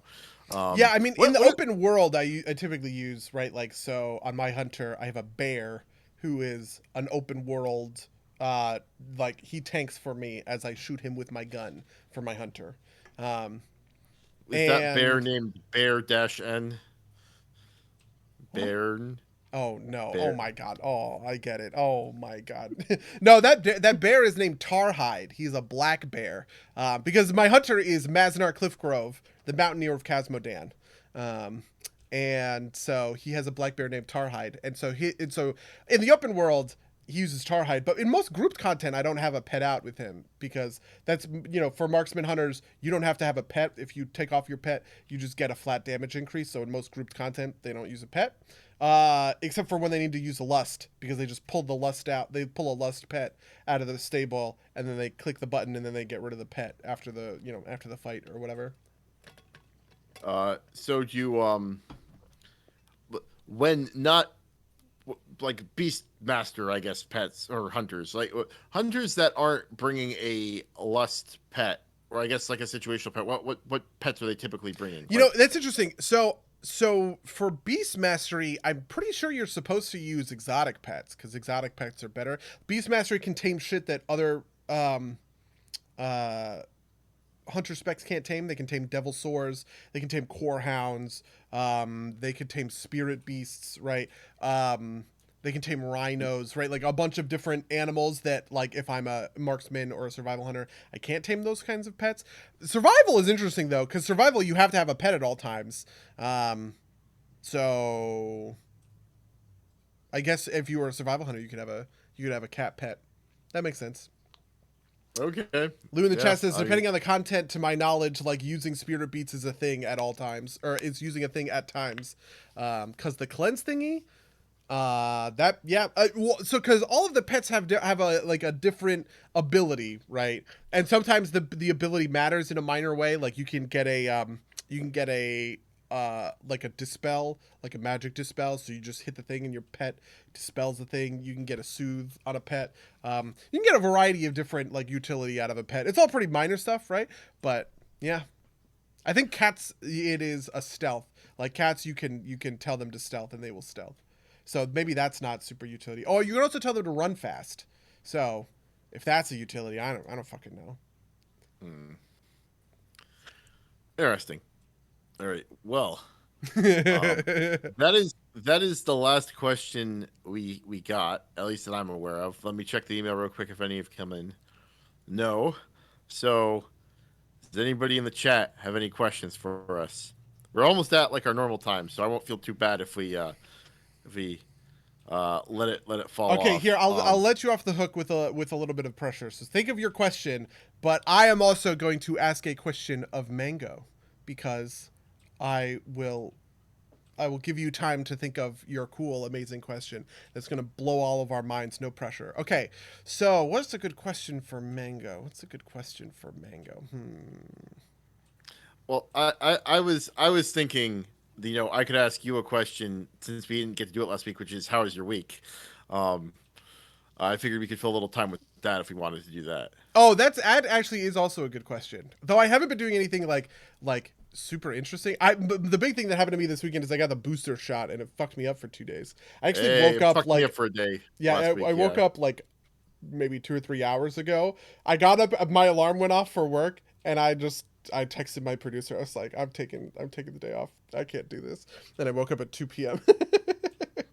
I know that feeling. That's actually the day I watched Matrix Revolutions. It was the day after the booster. I was just like, I can't think. I'm gonna go sit on the couch and just turn on the Matrix Revolutions.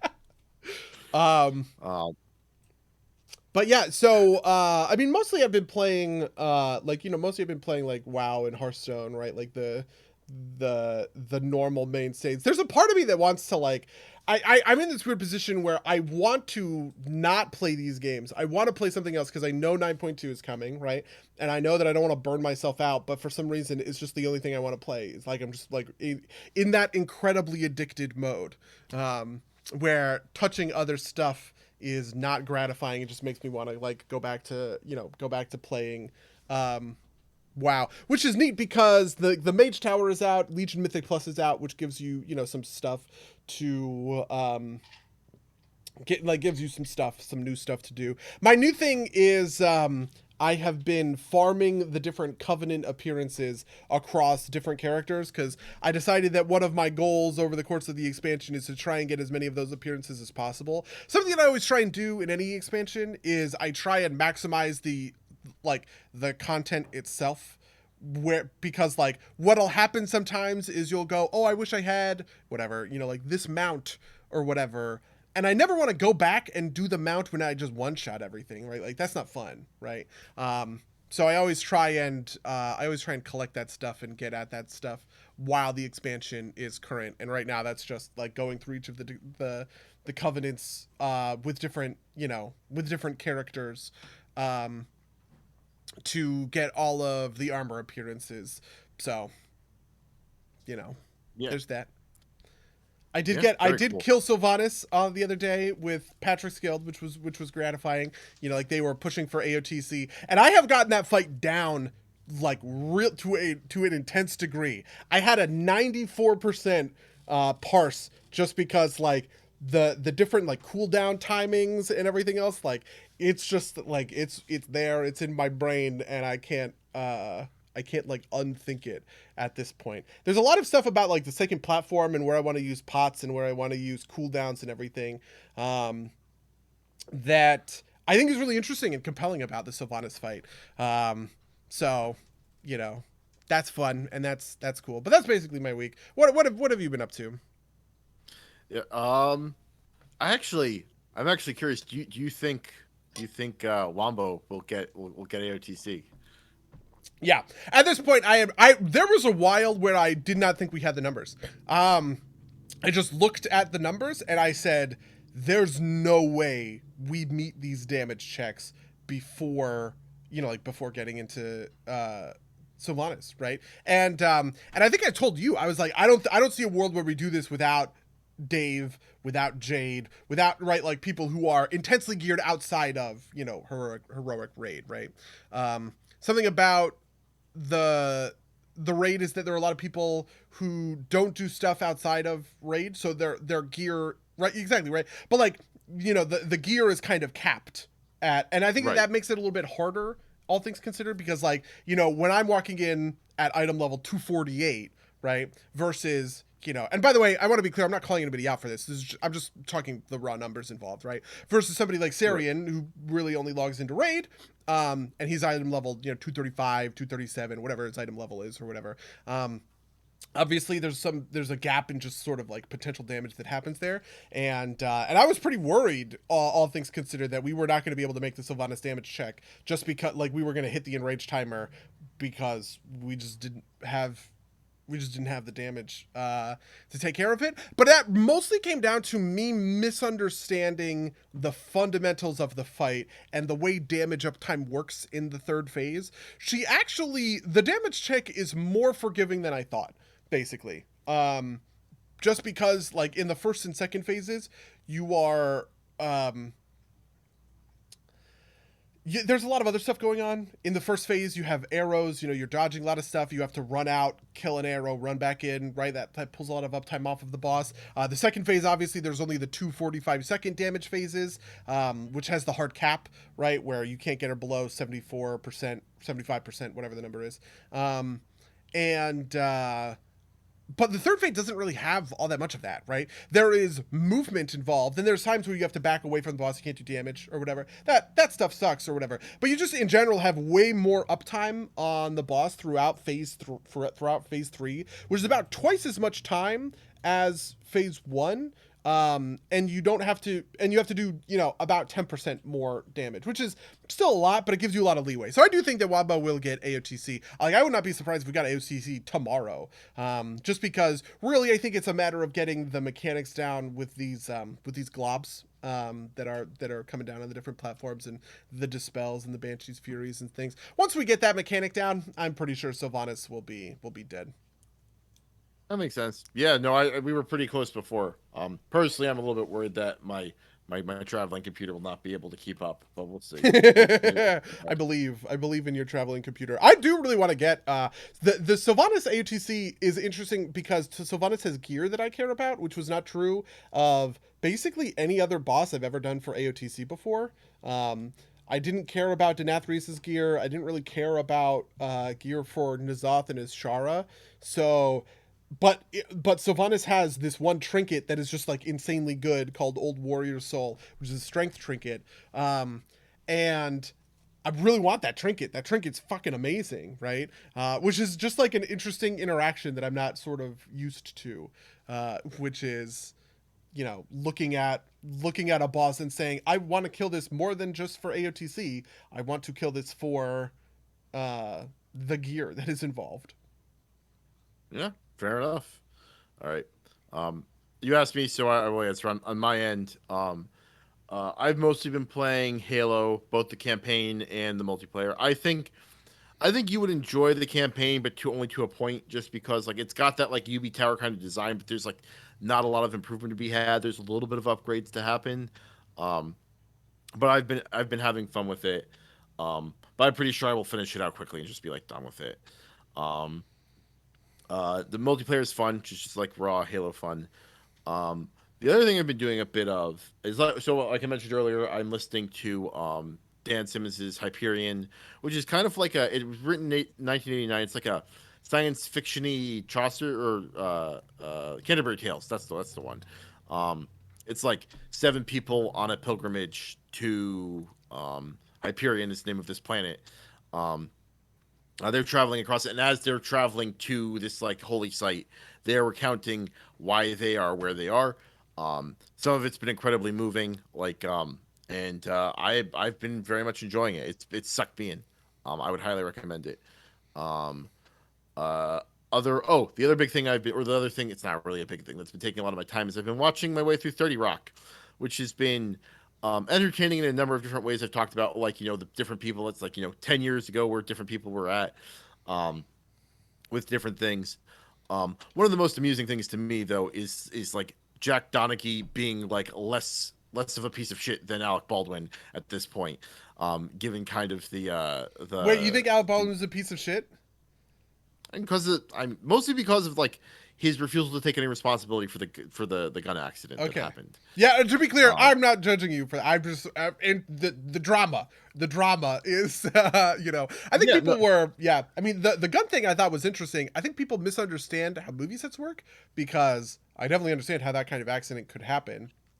Um, I understand. I but understand how it happens, but like his refusal to take any responsibility really kind of the like gets under my interview skin. that he did, oh my god, I Yeah, was like, who thought this was a good idea? No.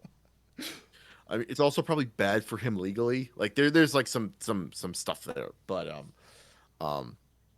I don't know. There's a moment in 30 Rock where like Jack Donaghy says something like, elites when elite like something along the lines of like when elites mess up, it doesn't matter, right? Which like really kind of like hit like this. There's been a couple of moments during that show where it's like this is weird and like in like a weird place like considering modern context. Yep. But it's a funny show. I have laughed my ass off at several points. And I don't know. I'm on like the fifth season at this point. I Um, also like I 30 Rock, though it is kind of weird and funny. The thing that I think is most funny about 30 Rock is like the word. There's just like dumb wordplay all over 30 Rock that I find very funny. Like Tracy's wife Angie has a pop career, and the first single is "My Single Is Dropping." So she walks into Jack Donaghy's office and she's like, "Oh, I can't go to that because I'm having a party because my single is dropping. It's dropping." It's just like that's just funny. That's just like yeah. Or like Well, my favorite is like Tracy Jordan will say something like, like say something and like name drop essentially a person, or like, or like do something that implies he's got like a deeper understanding. It'll be like, it'll be like, that's what like Kant says. Kant is the guy that shines my shoes or whatever, right? Yeah, Like, yeah. it's kind of interesting to see those kind of like pile up as like, as the show goes on. It's like when you watch him around section, you're like, oh, this is like a thing, right? Like one after another. Also, I didn't realize that the writers were like as consistent characters as they are, right? Like effectively Luntz, Toofer, uh and Frank Rossitano, which I can't remember. Maybe he's the one that goes by Frank. The one with the hat. Mhm. Um, like they are much more consistent characters than I thought they were. Also, kind of like in the vein of like weird episodes, it's like an episode with Twofer that's kind of like about like it's kind of like about essentially affirmative action, and like it's like the character's name is Twofer, right? Which is like a reference that he's like, it was Twofer. It's like he's black and he's from Harvard, right? No, he's black and Also, he's gay. I think is no, why no, no, he's a no, twofer. no. So the joke at the end of so he quits because he's like, I want this position because I deserve it, and then he comes back and he's like, part of my part of the thing about me coming back is I can't have the name Twofer, and they're like, oh, okay, let's come up with a different name, and someone says Threefer because he's black from Harvard and he's gay. um uh Oh, I got it. Okay. yeah. There's yeah. He's also got some good Harvard jokes, which is like, I know a couple of Harvard people, and I appreciated them. I went to Boston. Well, not really Boston. I went to school near Boston, and not Tufts. I do also enjoy. Also, Twofer's probably my favorite of like the writers, just because he gets some like really like good bits. Like the thing that I will always find funny about Twofer is like when he pitches and he has really awful ideas. It reminds me of. Did you ever watch the movie My Name Is Dolomite, the Eddie Murphy movie that came out on yes, Netflix? yeah, yeah. The Keegan Michael Key in that plays a writer character who reminds me a lot of Twofer, right? Because he Yeah, thinks yeah. he's like speaking these profound truths about the African American whatever, and then he writes a movie like Dolomite or whatever. Which like there's just something about somebody like putting on those kind of airs that I think is, I don't know, fundamentally pretty funny. Um, yeah, no, absolutely. The other thing is that like Liz Lemon is like a terrible person a much higher percentage of the time than I would have expected, right? Like she is clearly in the wrong a lot more than I would have expected. Like it's like I expected it to more kind of be like, you know, like like Amy Poehler's character in Parks and Rec is usually pretty good, Mm-hmm. and like just gets caught up in like her excitement or whatever, whereas like Liz Lemon is kind of often like like, no, you're being a bad person, right? You just kind of like are like funny about it, right? Like which in more kind of like a Always Sunny or a Seinfeld kind of frame. um Yeah, I think this was um common, especially because The Office was around that time, right? Which obviously yeah. Steve Carell, Michael Scott was like this kind of character. But I think that did fade away. Like now, when I think of like the sitcom structure, I don't think of a main character who's kind of a jerk ass, right? But in the 2010s, around when 30 Rock is out, you have maybe Parks and Rec is the only one that doesn't really conform to this, because you have Jeff from Community, you have The Office. You have I don't know. Those are the only two in my mind. But just like I think it was common to have those kinds of like asshole main characters in these sitcoms. I don't think we're all that low on time, Lou, in the chat. So we should do both those questions. But Yeah, historically the AMA goes as long as it goes. yeah, It's Monday, so we don't have to worry about raid. Uh, the first one we did lasted 5 hours because we really like pumped people for questions. yeah, that's true. We went really hard. This time on like Friday, I asked a bunch of different discords. That was it, basically. All right, first. If money and ethics were not concerns, what kind of social or scientific experiments would you do? Uh, I Whoa. expect untamed sadism. Like, this is so like.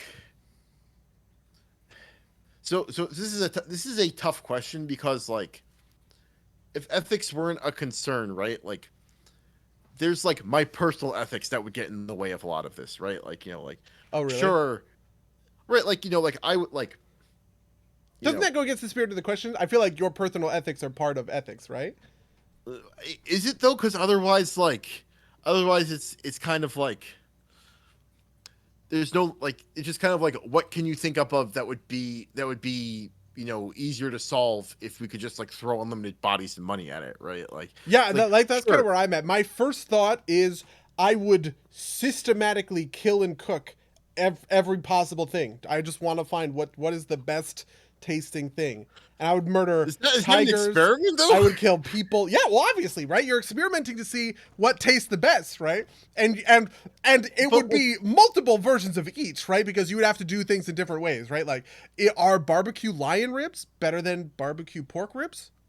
Let's find out. That's the experiment, right? That's what I would do if I had a limited, money and, okay, and no I, ethics. I think I think maybe we're talking about like different levels of rigor here, right? Because like does do I consider that counting as an experiment? Like you have to double blind it, like you can't and like taste what tastes the best is like a definitely subjective It thing, would be right? me. I would be tasting it all, Mango. I have unlimited money and no Right, ethics. right, but that's not like, but like, does that qualify as an experiment then? But yes, yeah, I see what you're saying. I think that's within like the spirit of the question. Yeah. Um, This is like famously one of my fucked up positions, which is that like if cannibalism were ethical, I would absolutely eat a human to try it out because I just oh, want to know oh, what it tastes like. yeah, no, so maybe this is like one of my hot takes, right? It's like there is like only the slimmest kind of read of like what keeps like eating human corpses from being a problem, right? Like other outside of like disease vectors, right? Like I think you've got some interest in what happens to your body after your life leaves it, but like divested of that, I don't think there's anything like morally wrong with like eating a human corpse, Yeah, right? and really, this is an outgrowth of like the fundamental pattern of if I walk into a restaurant and they show me a weird burger for some animal I've never eaten, right? Like a kangaroo burger, I'm gonna fucking eat I need to know what that Right. tastes like, right? My curiosity. And so the natural outgrowth of that is the question, okay, well, if that burger was a human burger, would you eat the human burger? And my answer is absolutely yes, given, that all of these other things are taken care of. The thought experiment almost always goes like, okay, let's assume we're friends, I die, and as part of my will, I say that I want all of my friends to eat me, right? And all of the science involved to make sure that my meat is healthy to consume. Would you consume that person, right? Because that kind of gets rid of the morals of all of it. Right. But anyway, I don't know. For some reason, anytime we talk about like ethics, my first thought goes to this cannibalism thing, and so then I was like, yeah, I wonder what the tastiest meat on earth is. Let's fucking find out. Kill me some Yeah. rhinos. I want to kill an elephant and have elephant ribs. Imagine an elephant rib thing must be huge, right? I want to eat whale, dude. Have you ever thought about eating a whale before? I don't know. Is it I have. tasty? Who can tell? I don't know. Like, I'm sure there's somebody that knew at some point. yeah. Well, Um, I mean, whaling was like a thing, obviously, but they were only doing it for the it oil. wasn't Did for they food eat? Yeah. stuff, Did they eat right? the meat? I didn't think so. I'm sure at some point they did just because like they could, right? Like, but I'm sure like I know like ambergris is like a huge thing, which is like used in perfumes, but it's like Mm. natural like whale byproduct. But it's like apparently it used like if you like found a piece of ambergris on the beach, you could be like set for life, but like you're not allowed. It's like illegal now. You can't like even if you find it, you can't Yeah, it's sell the it. thing. It's the thing that sperm whales make so that they can digest a giant squid's beak. Mm. Because the giant squid's beak is so big that it will otherwise fuck up their like digestive tract. Don't the Inuit eat whales? Yeah, maybe they do. I mean, that's what the Japanese They, say when they go whaling all the time, right? Is that they're doing it for food. My yeah. understanding is that a lot of animals have stuff that fucks you up, though. Like for instance, like seals, um, are hard to eat because they have like they have like parasites in them that are like lethal to humans. So you have to cook them in a certain way. You have to like cure the. I think what it is you cook the meat and then you make these very thin slices and you cure it or something. You smoke it, and that gets rid of the parasites danger, something like that. I know that like sushi in America is safer than sushi in Japan because like you like one is required and two it's kind of like practically getting like sushi grade fish. You have to flash freeze it. If you flash freezing it kills the parasites in it.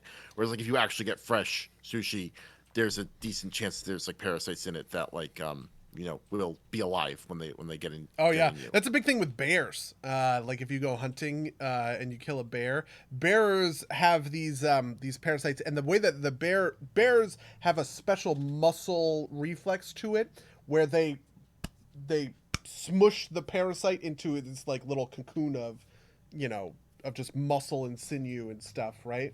But if you are eating bear meat and you cook that, obviously the casing cracks open and the parasite can get out, and it's basically like a flesh-eating bacteria that will just absolutely destroy you.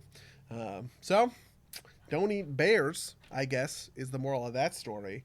But yes, I would absolutely try everything, and I guess I wouldn't personally eat everything. I would have people eat things because if they died from the parasites, because ethically I don't give a fuck if they die, right? And then I would only eat the things that they reported to me were the very best and that didn't fucking kill them. So that's what I would do. Anyway, Yeah, what would you do? so like I think the real spirit of the question is kind of like or rather maybe not but like taking the spirit of the question to be like what would you want to know if you didn't have to worry like like what piece of information is a priority, I guess I think would be the best way to put it, right? Because like given the limited ethics and or unlimited money and lack of ethics and limited time, I would test as much as I could, right? But like things that were a priority, right? Like I'd want like a real systematic exploration of the Stanford prison experiment because it's basically been debunked, but like I kind of want to like you can't test it in the same way because there's ethical problems with it, right? Like Yep. I'd want um some some better experimentation around it, right? Because like the part of the problems were like people like the people were kind of like selected to be kind of cruel, like they managed to pick people like part of the interview process selected for people that were kind of like dicks in the first place, so like stuff like that. I also kind of like would be interested in kind of like limits of the human ability, um and like in a way that like I don't like there's a part of me like there's a part of me that's like I don't want to do this because I don't want to hurt anybody, but like given the premise of the question, right? Like there's like a lot of like essentially Nazi science that had to be thrown out because they didn't do it rigorously, but they put people through a bunch of shit, right? Like, Oh yeah, and this is like kind of Joseph Mengele, right? Who, yeah, famously committed these really horrific experiments on Jews in concentration camps. right. But like he also didn't do the science, right? So it's not even like we can use that a lot of that information, Yeah. right? Like it wasn't rigorous enough to pull stuff out of. But like I think there would like there could be good value pulled out of like knowing like things something that always that has interested me a lot is like you hear these one-off stories of people either like essentially surviving disasters, like people falling out of planes and surviving, right? Like if I wasn't concerned about people like throw a bunch of people out of the plane and figure out the best way to survive a fall from like 30,000 feet, right? Or like people who like end up going underwater, like in like very cold, like but the water happens to be very cold, so they end up surviving for a long amount of time. But like, it's like not a universal thing. It's not like a person submerged in cold water will survive for a while. I just want to know if you could like figure out how to replicate that, so to make that a consistent thing, right? Like Yeah, I figure out how definitely the feel that. I also think that there's like a sort of moral question that doesn't get asked, especially in cyberpunk. I was thinking about this, where it's like, you know, right now they're beta testing. Tesla is beta testing its self-driving feature. In Teslas on the US, you can download like the self-driving package, and the car will drive itself. Um, and I was thinking, I was like, one of the fundamental philosophies of cyberpunk is that you can, replace your arm with this other thing, right? You can pop your eyeball out of its socket and put a robot eye in there or whatever, right? But like, you never have to think about that stuff being beta tested, right? Especially the first time. Who are you going to mutilate? Who are you going to say, I'm going to pull your eye out of its socket, right? And if this thing doesn't work, you're just blind in one eye for the rest of your life. There's a real ethical concern there that I don't really think ever gets brought up in this kind of stuff, but it's sort of a bridge to that, I don't know, that version of the future, if it were to come to pass. And I would maybe use this level of experimentation for answering that question if I could. No, that's actually a great one. I absolutely like, if like I had no moral compunction, I could just throw bodies at it. Like the fastest way to get like neural uplink into things is like the real answer there, right? Like I would do anything. Like part of something I desperately kind of want is the ability to like upload my consciousness into like the cyberspace. I think that like that's like a thing that um I kind of desperately hope happens before I die, just because like I think that'd be like that's like a really excellent experience. Also, this like leads to a form of immortality, right? Um, and like I can't, in good conscience, throw other people at that myself. But if I didn't have that qualm, I would definitely be throwing people at that. This is the type of thing where like I would consider volunteering myself later in life to kind of like be like the experimental person that like maybe it doesn't work at that point type of deal. Just because like it's a thing that's like such a thing that's like interesting to me. But yeah, that's probably like the strongest thing to me is like throw people at human at brain technology interface connection experiments. But yeah, thank you, Lou, for that interesting question.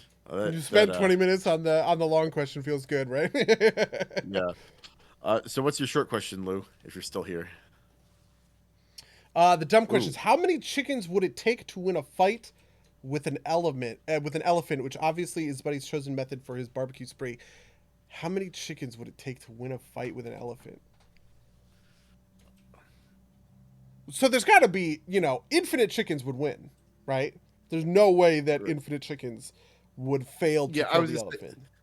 at some point, like just like the massive chickens would crush the elephant, right? Like, even if you have to get big enough that like it like creates a gravity well and like pushes the elephant at the center. Yeah, So I mean, yes, there is there's interesting implications for this from like the RPG standpoint, because like there's the famous thing where a house cat could kill a commoner, right? Just because like the house cat damage and whatever. And I think it's actually a problem, quote unquote, that there is some stuff in an RPG that is literally immune to other stuff, right? I personally could not do enough damage in a in a tabletop setting to the Tarask and kill it, because all of my attacks would be DR'd to 0, right? And its AC would be so high that I would basically never hit or crit, right? Um, but I think part of that is an assumption that when a minor, very tiny scratch hits the Tarask from me, right? If I were to use my fingernails to scratch the Tarask's skin, right? That is so little damage to the Tarask that we might as well round it down to 0. But in reality, that damage exists, right? And so if I think I about was gonna that, say I'm pretty sure that like DR rolls are that minimum one. I don't think you can completely eliminate damage. It probably depends on the edition, but I see what you're saying. yeah. So my Um, thought for an elephant would be that like a chicken, probably a peck is the most damaging thing it could do, and after a certain density of pecks in a certain location, you could get some real damage done to the elephant. Um, I don't know. I would just have to put some numbers to that, and then I could make. Does yeah, that make sense for part framing? of this. Yeah, part of this too is like the question of like how well coordinated the chicken attack is, right? Because like chickens are kind of famously dumb, right? So like if you throw like 100 chickens in an elephant in a pen, I think the elephant's gonna or if you even throw like even if you throw like a near infinite amount of chickens like on it, assume an infinite plane, right, with an infinite number of chickens on it and one elephant, and the elephant's malicious, right, and he knows that he's got to kill his way out of this chicken plane, right? Like I think the elephant still wins because the chickens never register the elephant as a threat to coordinate against, Oh, see, right? I think that incidental damage will eventually undo the elephant, and it is just a matter of time. Okay, so actually, I think here's my frame, and this is the math that I'm going to do for it. What I want to do is I want to create a perimeter of chickens around the elephant, right? So what is the like, man? How long is an elephant? An elephant's got to be 20 feet They, long, 10 I feet don't think that. wide. I think that's way too big. I think you've got Hold let's on, let's see. I let's also think you've got like elephant species. Elephant Wikipedia. Largest looking mammals. Do anatomy size. Elephants. African bush elephants are the largest male species, being 10 foot tall at the shoulder, um, 10 to 11 feet at the shoulder, with a body mass of 5.7 to 7.6 short tons. Um, yeah, I don't think that, like, maybe if you pulled out the tail, you get Okay, 20 feet. But so an Asian elephant is 18 to 21 feet wide. How wide is an elephant? 8 to 21 feet wide. Really? Yeah. Oh, I just googled how long is an elephant. That's what it said. Okay. Dimensions of an elephant. The typical African elephant has an overall feet of 8 foot 3 inches to 13 feet, and a body length of 10 feet to 16 and a half feet. And but that I need to find width. You want the African? You want the African bush elephant? Okay, yeah. So It's let's do also an African bush elephant. Let's take the average. That's 13 feet between. yeah. So this nature.org is the largest numbers I've seen. Let's just take that as 24 feet in length and 13 feet in height. All right, weighing up to 11 tons. I think that'll suffice. Sorry, so 13 feet wide or 13 feet long. How many feet wide? 13 feet tall, 24 feet long, Oh, I'm sorry. and Yeah, so 11 tons. 24 feet long. But how wide is it? I'm trying to create a perimeter around an elephant, so I need to know how wide it is from shoulder to shoulder, basically. Okay. Do uh. So not ear to ear, but shoulder to shoulder. Yeah, I mean ear to ear would have a lot of dead space, obviously, right? Yeah. God, why can't they have incredibly detailed dimensions of an elephant for me to use in my janky math to answer this stupid question? I actually secretly fucking love questions like these. Rachel can attest that I will sometimes just go through really ridiculous questions and All find right. the answers to them for no reason. So I found a site for an elephant prop, Okay. and the elephant height is 11'6", and the width is 7'6". Okay, so 7.5 feet by Yeah. 13 feet is what we're going on. Yeah, I would say 8 feet because that's a slightly shorter elephant. Let's Okay, let's that's say fine. 8 Yeah, feet so for let's say 8 feet by 13 feet, which is 21 feet times 2 is 42 feet in a perimeter. Let's say a chicken is 6 inches wide, right? So 2 chickens for every foot in the perimeter is a total of 84 chickens around the perimeter of the elephant. Okay, so then my thought is that randomly the chickens are going to be pecking the elephant, right? Most of those pecks aren't going to do damage. Let's say 10% of the pecks do legitimate damage to the elephant, right? And it would take a certain number of pecks in the same spot to create a real wound, right? In that, it would take, I don't know, 50 or 100 pecks to turn a little paper cut gash that the elephant doesn't realize into something that is seriously damaging, right? Okay, so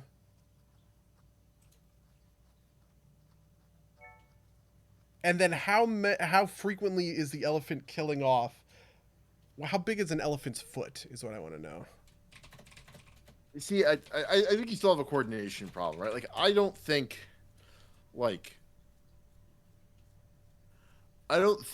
the chickens. I don't think a chicken randomly pecks an elephant at enough of a rate, or with enough. It would have to perceive the elephant as a threat, and I don't know if they have enough of a mind about them to realize that, it stepped, the elephant stepped on chicken A, so chicken B realize it needs to defend itself. So granting the coordination problem that the chickens will not coordinate with one another, I do think that the elephant and the chickens are fundamentally hostile to one another as part of the experiment, right? Okay. They have to be fighting in order for the experiment to take place. Rise as someone who's clearly never been attacked by a chicken. Fair enough. I have never actually been attacked by a chicken. Okay, so anyway, an elephant's foot is 15 inches or 15 to 19 inches. Let's call that 18 inches. So every stomp of an elephant's foot kills 3 chickens, right? And then my question is, at that rate of attack, how many chickens would it take to kill the elephant, right? The elephant is killing, let's say 1 second, right? The elephant is killing 3 chickens every second. The chickens are attacking every second.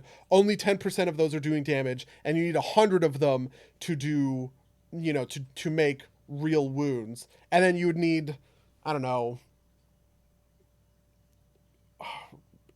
20 of those major wounds to fundamentally kill the elephant. Whatever the answer of all that math is, explains how many chickens I think would be necessary to kill the I elephant. think that math is way too hand wavy. Like, I feel like, I feel like I feel like the elephant dies from exhaustion of stomping chickens before the chickens kill the elephant. Um, Well, and I mean, so I the thing is win the fight. So maybe the answer is how many chickens does the elephant stomp before he kills himself from exhaustion? yeah.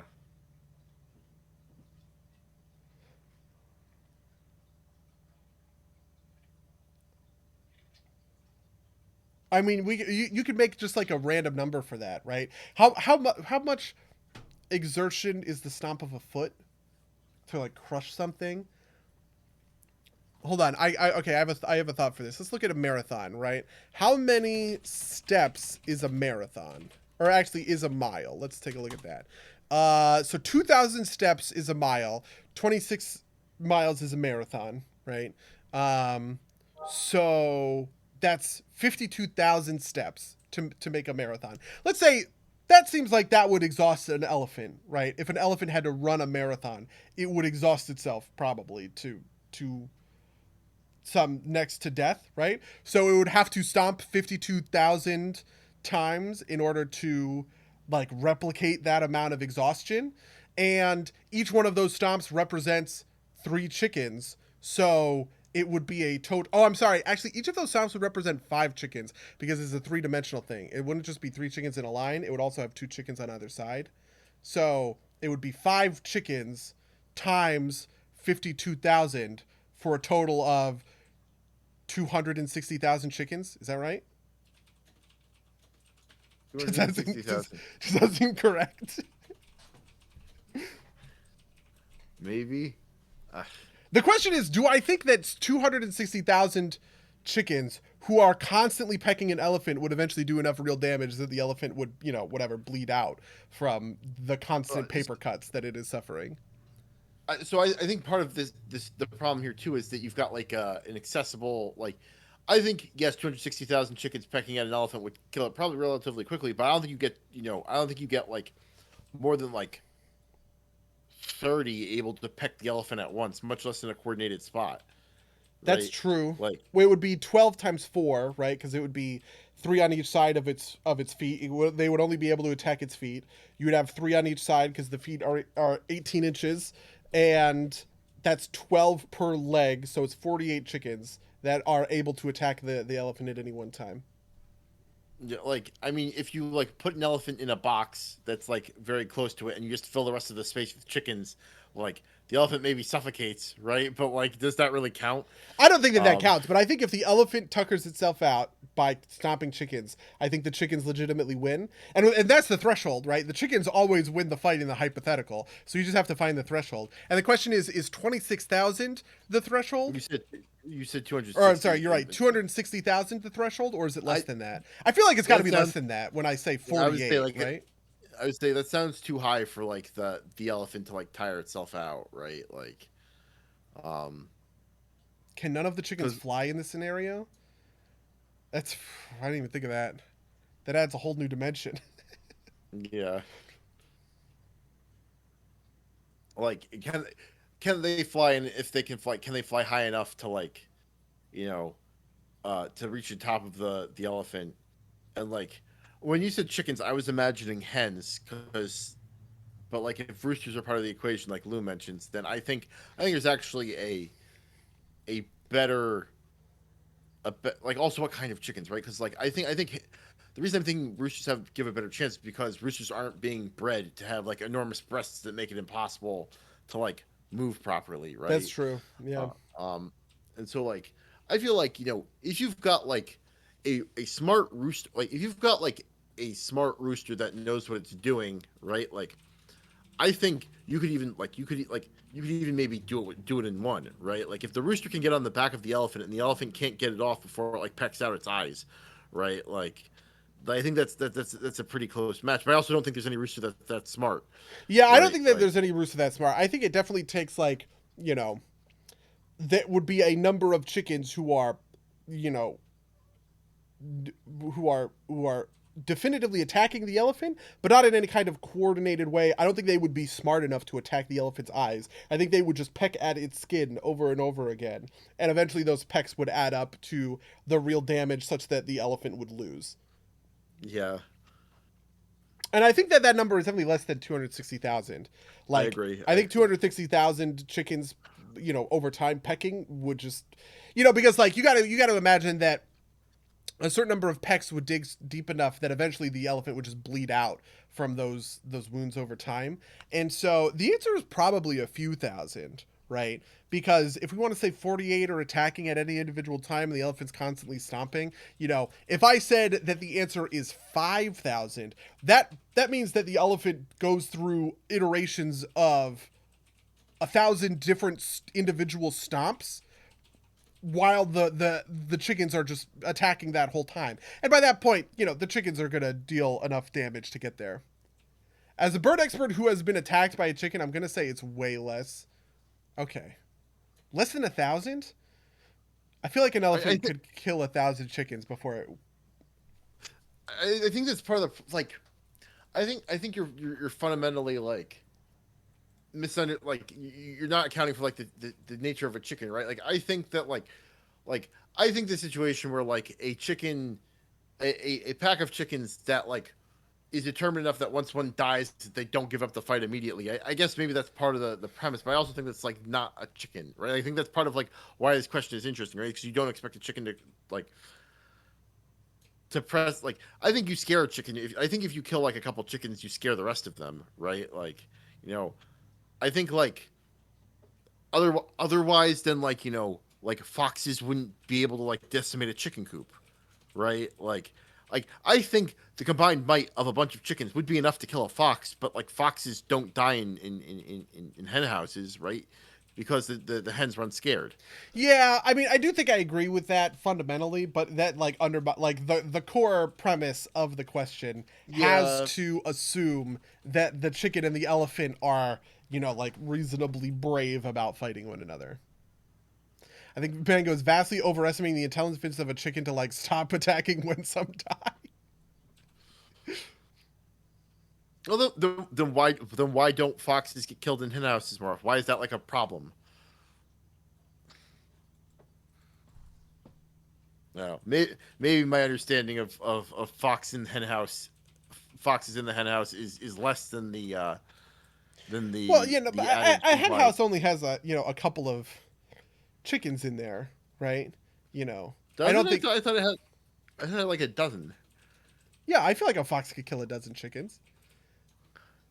Right. No, I think I think that like if the chickens were determined to attack the fox, then I don't think it could.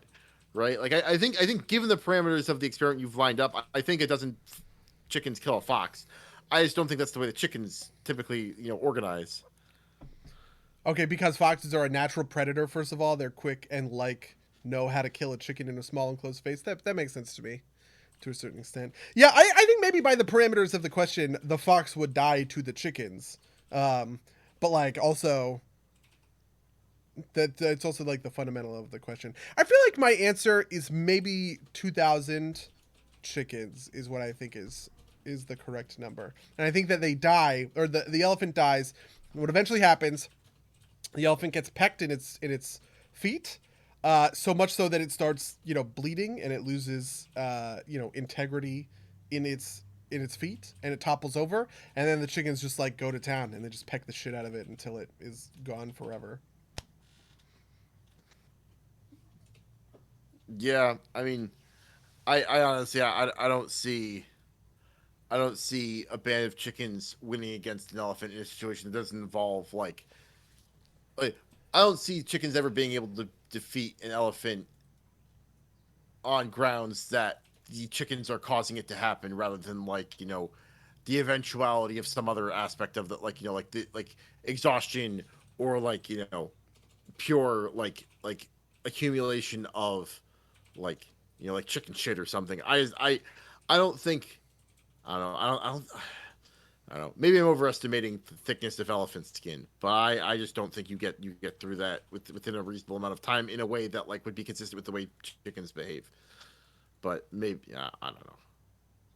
Okay, so how many fresh chickens would need to be introduced, cycled in, essentially, right? Who are unafraid of Yeah, the elephant to get attacks on the elephant skin?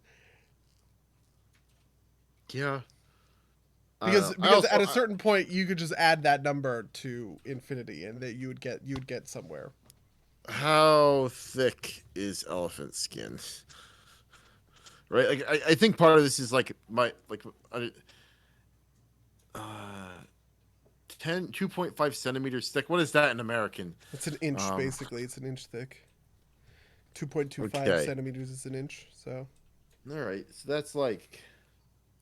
Uh, uh, First, I need a ruler. Um.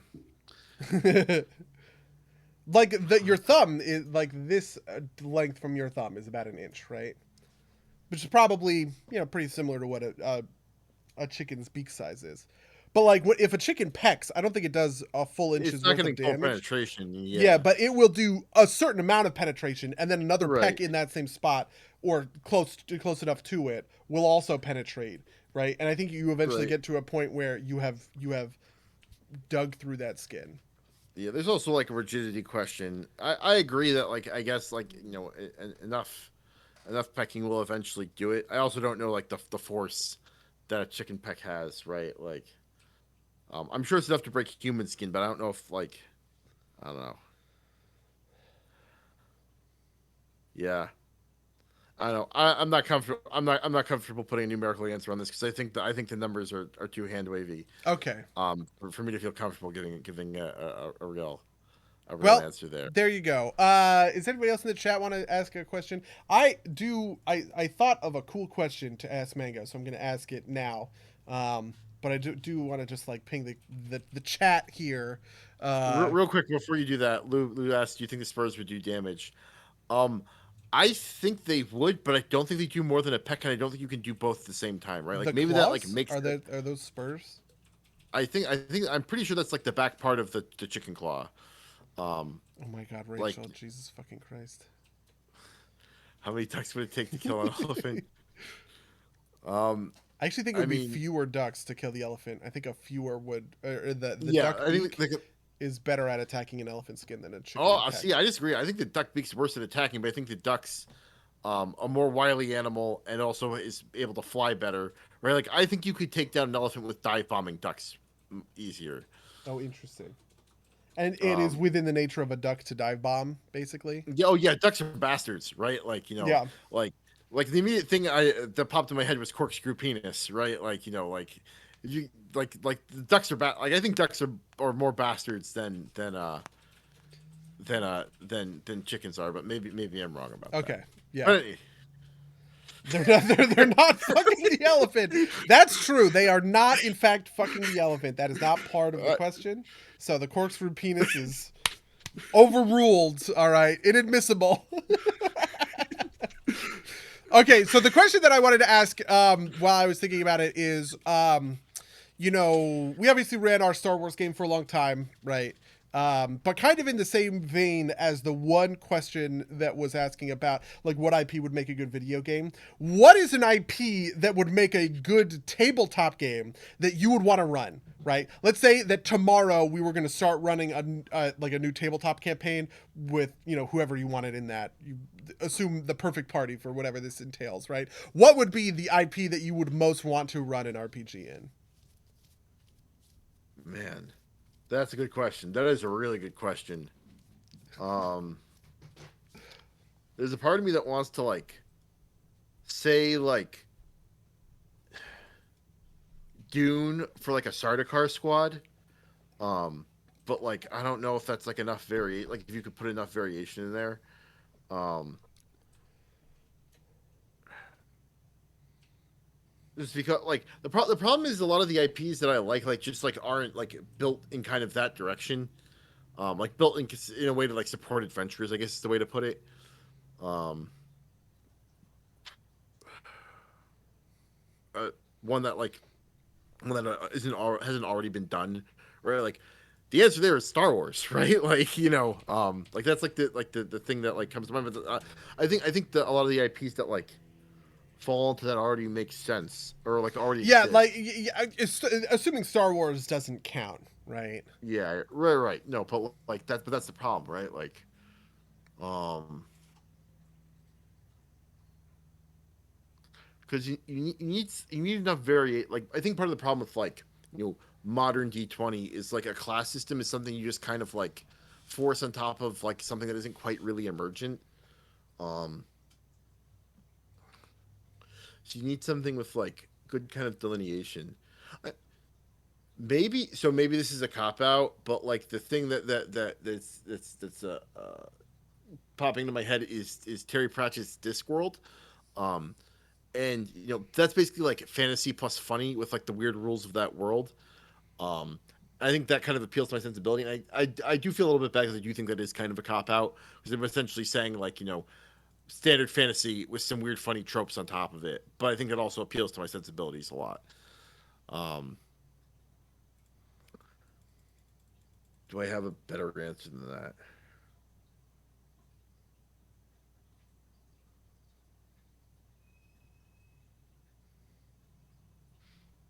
Not that I can think of off the top of my head. Okay, yeah, fair enough. Very cool. Do you have an answer that you would jump to? I don't know. I feel like there's a lot of easy answers just because like anything with sufficiently cool world building, I'd always want to do something in, and this is the normal stuff, right? Avatar: The Last Airbender, Warcraft, Firefly or whatever. Just like any of those. And I think all of those do have, I mean, the Avatar tabletop system is coming, I think. And they had like a huge Kickstarter, made millions of dollars or something, right? Um, but I feel like if I'm asking a question and I'm trying to think of what's something that does exist that doesn't have rules for that, I don't have a great answer to that. Maybe Assassin's Creed, just because it has a pretty cool, like Assassin's Creed could be that. Maybe Blade Runner could be that as just like a cool sort of like world that would be fun to do. No, actually, okay, I have a good one for this. I would do John Wick. I think it would be super fucking Oh, cool okay. to do Yeah. a No, John that's a good Wick answer. tabletop RPG game. That would be insanely fucking fun. Similarly, I think like John Wick would be very good. I also think that like The Matrix would be good. Yep. I also Um, think the Matrix would be good. I think the Matrix would be great, especially because you have like the in and out version of it. Something that I always found really fun. There's a tabletop system that I played called the Lost Exodus or the Last Exodus, which was sort of the RPG. It's sort of the like on RPG centering the idea that all religions are true, right? So there's all this stuff, like the Norse pantheon, the Greek pantheon. There's a Lucifer and there's a god, but the god is called something that I can't remember, because he has the actual name of Yahweh. the. Sorry, what? Yahweh. Yahweh, yes, he's named Yahweh. So there's Yahweh, there's Lucifer, right? Like, so all of this stuff is all, in there. Muhammad exists, Jesus exists, all this stuff. And one of the things about that was there was heaven, right? So there's actually three. There's heaven, there's hell, and there's earth, right? And in heaven and hell, you had like a special like spirit form that could take a million different. You could do anything with this, right? Because it also had that thing of like all like you could like literally be fucking Batman if you wanted, right? Like all of the like all of the imaginative stuff that happens in fiction is because people are tapping in dreams into heaven and hell and they're seeing it play out, right? So the person who made Superman was watching someone in a dream state exhibiting like those superpowers or whatever. And so the whole conceit of the system is that you had a normal human appearance, right? You had a human form that had various strengths and abilities, right? But then you could also shift into heaven or hell, and then you would adopt this cool, crazy spirit form that had insane. So it was simultaneously really low fantasy and really like high fantasy at the same time. And I think you could accomplish the same thing with the Matrix in a really neat way, right? Where it's like you could maybe be, the kind of person who whatever goes into the Matrix and you're a badass. And the other conceit was you get bonuses in one for taking disadvantages in the other, right? So if you take a disadvantage to your mortal coil, your spirit form, whatever that was called, your astral form or whatever, has that much bonus ability or points or whatever, right? And I think you could do something similar, right? Where it's like, your Neo or your Morpheus or your Trinity who go into the Matrix and are doing cool Matrix stuff are offset by people who are built on flying around in hovercrafts and killing sentinels and all that other cool stuff. I would love to do a Matrix game. That sounds fucking sweet. Yeah, I think it'd be a hard thing to like write mechanics for though, because like you have like kind of like you want operators to be able to do something while like the runners are in the matrix, right? And that's like just like a harder thing I think to balance. Yeah, that's true. In terms of fun. I do like the why idea of that as a like the idea of you have a character who is part of the party who's not there and it's not vulnerable in the same way, right? They can't take HP damage or whatever. But like the way that they influence the party is through sort of like acts of God, right, on the Matrix itself. Yeah. That would be cool, but I don't know. Yeah, it'd be tough to pull off. Yeah. That's why I think John Wick is a good idea because you can like classically divide people out by skills, right? Like Yep. you'd be like, yeah, I'm good at melee, I'm good at guns, I'm good at like ninja Yeah, you have shit, you have right? a sniper, you have a guy who, shoots machine guns, you have a knife guy, stealth guy, you could do all those sorts of things for sure. Yeah, like a face, right? Like Yep. a mafioso or like a crime boss, right? Like, Yeah, I also think that it sort of speaks to like on the operator question, it sort of speaks to like the fundamental like how fun is it to buff someone else on your turn, right? Which I do think is a Yeah. classic RPG thing, but I don't think that it's all that popular, all things considered. So, for instance, I think the classic interaction with an operator is, Link, I need to drive a motorcycle, right? But does an operator really want to spend their whole turn uploading a thing, uploading a fucking floppy disk to another member of the party? Is that fun? Is that yeah. interesting? Like, And how do you mechanize that so that it's like interesting, right? Yeah. Like is it just like a couple of skill checks and then like the cool person gets to drive the motorcycle? That's not going to be like satisfying. Um, yeah. The other thing that popped in my head was we like how like there was that like dark universe thing that like never got off the ground because the Tom Cruise mummy film sucked. yeah, Like something like that I think would be neat. But part of me thinks that I'm just like reinventing, like the White Wolf games, but like, yeah. But the White like Wolf games they're not in the same universe, right? Theoretically, you could play them oh, as they if they are. were. I think theoretically they are. Oh, really? Um, My understanding maybe was I'm that wrong. they were technically speaking, not canon with one another, right? When you are playing Vampire the Okay. Masquerade, werewolves are not a part of that equation. But I'm not confident in that opinion. Like, I don't really remember. I that's just my vague recollection. I think it might be something along the lines of like, the werewolves in Vampire, like they're not balanced against each other, which is part of the thing. Is like the werewolves in Vampire are the same werewolves, are the same kin from the werewolf game, but like the plot lines aren't overlapping and that kind of like Okay. they aren't plotline canon to each other. Because that would make sense given that like, if like, the vampire end of days happens, then like the werewolves are kind of like fucked out of luck, right? Like, um, but yeah. Do I have? Oh, but like something essentially in that vein, right? Where like like playing like Frankenstein and like the Mummy and like a skeleton, right? Like it's like a monster mash type thing. I think would be fun, but like I think it would be fun to do that as a so something I've been reading of recently is Fables, which is the Fables is a comic book series where like all of like your like these public domain fairy tale characters are like right, real, yeah, right? I think that would be a lot of fun, especially if you could just play the characters, right? I think it would be sweet to have a party that is like Robin Hood, King Arthur, I don't know, See, part of the the thing that guy would be from Jack the Giant Killer from Jack and the Beanstalk, and like Cinderella or something.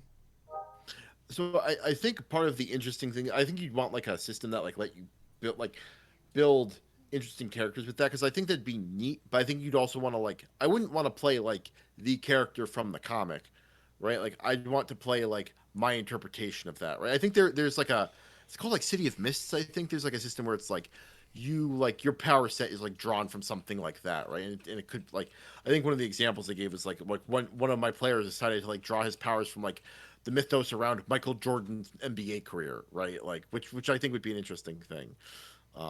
Oh, Yeah, that's I interesting. think I mean, I did play an RPG once where it was literal characters from the DC universe, right? It was people. It was like the Martian Manhunter, the Flash, and a bunch of other people, and they made the Justice League, and we went through the campaign where people were playing like as those characters, which was typically, you played your favorite characters, right? Like I would have played Aquaman if I wasn't GMing it or whatever. And I feel like that's what the way I would want to structure that kind of a game, so that you could sort of, because like in a certain sense I feel like the character of Robin Hood is pretty open to interpretation, right? And somebody could put their own twist on Robin Hood, but I do think that there right. is a question of like canon or lore there, right? Like you wouldn't want someone to be like, well, actually Robin of Locksley wouldn't do that. It's like, go fuck yourself. This Robin of Yeah. Locksley does. So I think I agree with Arahe that like it would be fun for like a pre-built one shot for a lot of those things. Uh-huh. And Lou, to your point, Exalted is a different universe, but I think something that popped in my head when you were talking about that was like a game where everybody plays like Batman, or everybody plays like a different version of Batman, right? Or like, I haven't seen Spider Verse yet, or not Spider Verse. I've seen Spider Verse. I haven't No Way seen Home. No Way Home, but like something kind of in the vein of like everybody's playing like I think it'd be a fun one shot. Everybody's playing a different version of the same character. I think would be fun for a one shot. Yeah, I also Um, think that would be pretty fun. Batman in particular, just because there's like a lot of like I would love to be like Adam West Batman while you play like a serious version of Batman. I think that'd be like super fun and dumb. Yeah, plus But there's like weird off-color Batman that you could do, right? You could do yeah, Batman and Damian Wayne in the Serena, future, and he's shooting yeah, guns. You could do the night Batmite. the Knight Batman from Oh the yeah, yeah, medieval era, the vampire Batman, from whatever that book was called. yeah, yeah, yeah. That would be cool. But that's a good question, buddy. Um, Thank you. I also enjoyed that question. all right. Well, if we've got nothing else, people in the chat, feel free to throw them out. I'm gonna call it in because we've gone for 2.5 hours. Okay, Lou has one Oh, more. there's one more. Go for it.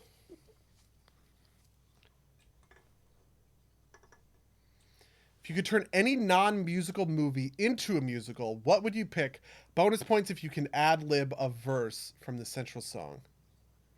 My mind immediately went to John Wick. Really, my mind Not immediately went to Batman vs Superman. I think Zack Snyder would make an amazing director of a musical. Yep.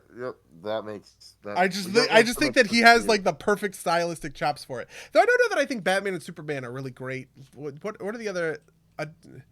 Should Army of Batman Thieves versus be a musical? I think if Zack Schneider did a Batman versus Superman musical, he would use like licensed music as the songs. Like he'd have. Oh Like, my them god, it'd be a singing jukebox musical. Fuck. Yes, that's the word for it. Yes. Yeah, like Watchmen the musical, but it's all the because everybody loves the needle drops in that Yeah. in that movie. Exactly. Yeah. But it'd be so weird, like the comedian singing "Fortunate Son." Yeah. Oh, we have a better answer than.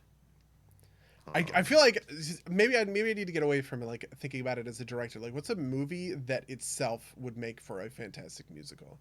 Honestly, a lot of biopics would. This is my core thing with Rocket Man, right? Where Rocket Man took the Elton John music biopic and turned it into a musical, and I bet you could do a similar thing with basically any of those, right? Yeah. You know what I would pick? I would pick Dewey Cox. And this is under the assumption that we are splitting hairs and I'm sorry, not Dewey Cox. We are Walk Hard. Yeah. under the assumption that Walk Hard is not a musical, which I would argue it is not, because the songs are too diegetic for it to be a musical, right? Okay. But like I think you can make a version of Walk Hard that includes all of the songs that are in there, but also musicalizes the rest of the movie up alongside it, and it would be just a fantastic tour de force. So my answer is going to be Hot Rod.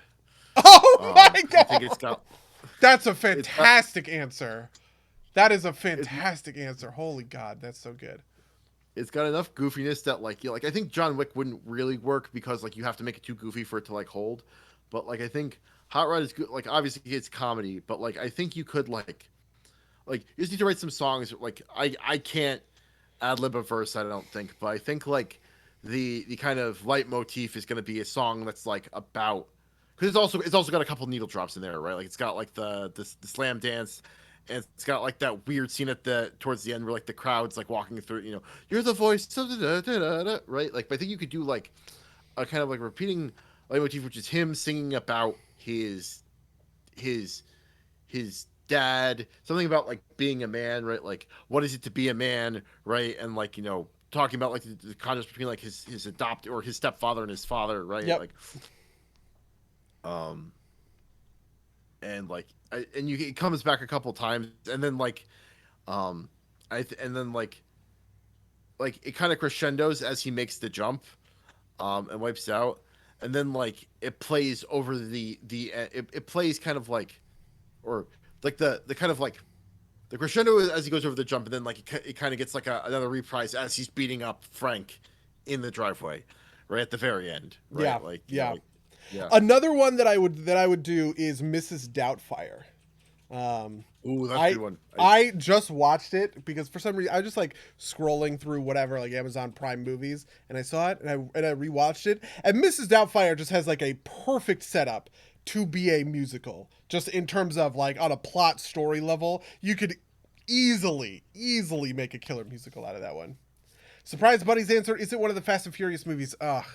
See, the thing is that like I don't think you can do cool as a musical. I don't think there are any musicals that are fundamentally cool. They are all fundamentally goofy to some degree or another, which is the thing that like the Fast and the Furious movies are cool and sincere in a way that like I don't think could translate well to a musical.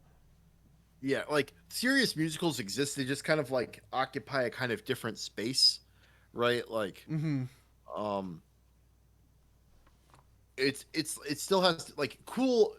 I think cool implies a certain amount of like, like smoothing over of like emotions, right? Which is like the opposite of a musical, right? Yep. A musical is all about like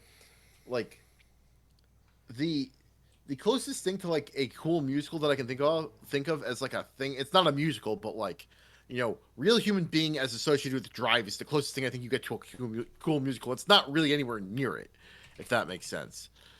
Um, Yeah, even musicals that I do think are like incredibly sincere are always like incredibly sincere in a very like straightforward way. So for instance, like Hamilton, or I'm just like looking these up. Like I'm just looking at them right Rent. now. Yeah, like Rent, right? Or like Les Mis, right? Like Les Mis, like they take themselves seriously, but they are just like a kind of a straightforward drama, if that makes sense. And I don't think that you could really like pull off the kind of like action high stakes of the Fast and the Furious movies with like the conceit of a musical underneath. I agree. I agree. I mean, obviously, but running through my head this whole time is like Dear Evan Hansen, right? It's like a serious musical, but Yeah. um, all right. Well, that was a good question, Lou. I just want to see the rocks flex off a cast while singing about it. Listen, I also would like to see that. Though I am also on the record that The Rock kind of ruins the Fast and the Furious franchise, and I'm glad he got spun out, as evidenced by how good Fast and Furious, or just F9 was. So, yeah. That's an awkward thing. The best moment in all of the Fast and the Furious movies is a character who I think is fundamentally at odds with the Fast and the Furious movies. Weird. We'll do that, I'm sure, at some point in podcast future. we'll take a whole year and do Fast and Furious year. Yeah. Um, actually, that might. How many movies are there now? So there are 10 movies in total. The main series has 9, and then there's Hobbs and Shaw as a spin-off. And what's coming out next year? I don't know. That's a good Okay, question. I was gonna say like we could do like a one a month Fast and Furious year, right? Like Yeah. it's Fast and Furious week this week. We talk about one of the infinite Fury number of Fast and Furious 10 is coming out in 2022 or 2023. Okay. Which, let's see, do we have a release date for this? Yes. Where does it? April 7th, 2023 is Fast and Furious 10, which means that halfway through 2022 we could do we could start a like a point by point Fast and Furious to get there. If we start in once a month. June of next year, we would be once a month. Let me see if there's another Hobbs and Shaw coming out. Actually, that's the question I don't know. I know that there's like unnamed female led spinoff.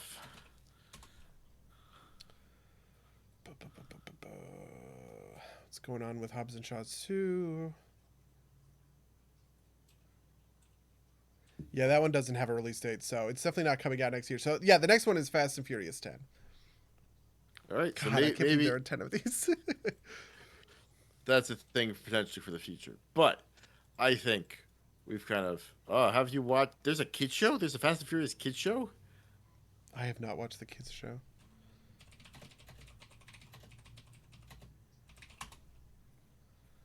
All right, I'm gonna say last call for questions. Fast and Furious Spy Racers on Netflix. God, dude, Netflix publishes the craziest shit. Did you watch the Army of Thieves, like the Army of the Dead prequel? Oh, you know what? I never did. I need to do that, actually. Did you? You're talking about? No, I didn't. I just Yeah, remember you were saying. I could just completely forgot about it, to be honest. There were 6 seasons of this? What? There are 6 seasons of a Fast and Furious TV show called Fast and Furious Spy Racers. What the fuck? Well, I'll need you to do a war breakdown for me at some point. I 'Cause I don't know. okay, I guess so. Guess we know what buddy's watching tonight. I'm Yes. freaking out about this fucking Fast and Furious Spy Racers. Goddamn.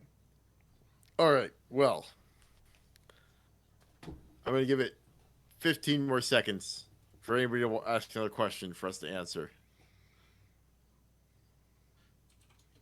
5, 4, 3, 2, 1, 0. With that, I'm going to say we have successfully completed the third AMA. I think this is longer than the second one, but shorter than the first one because That's true.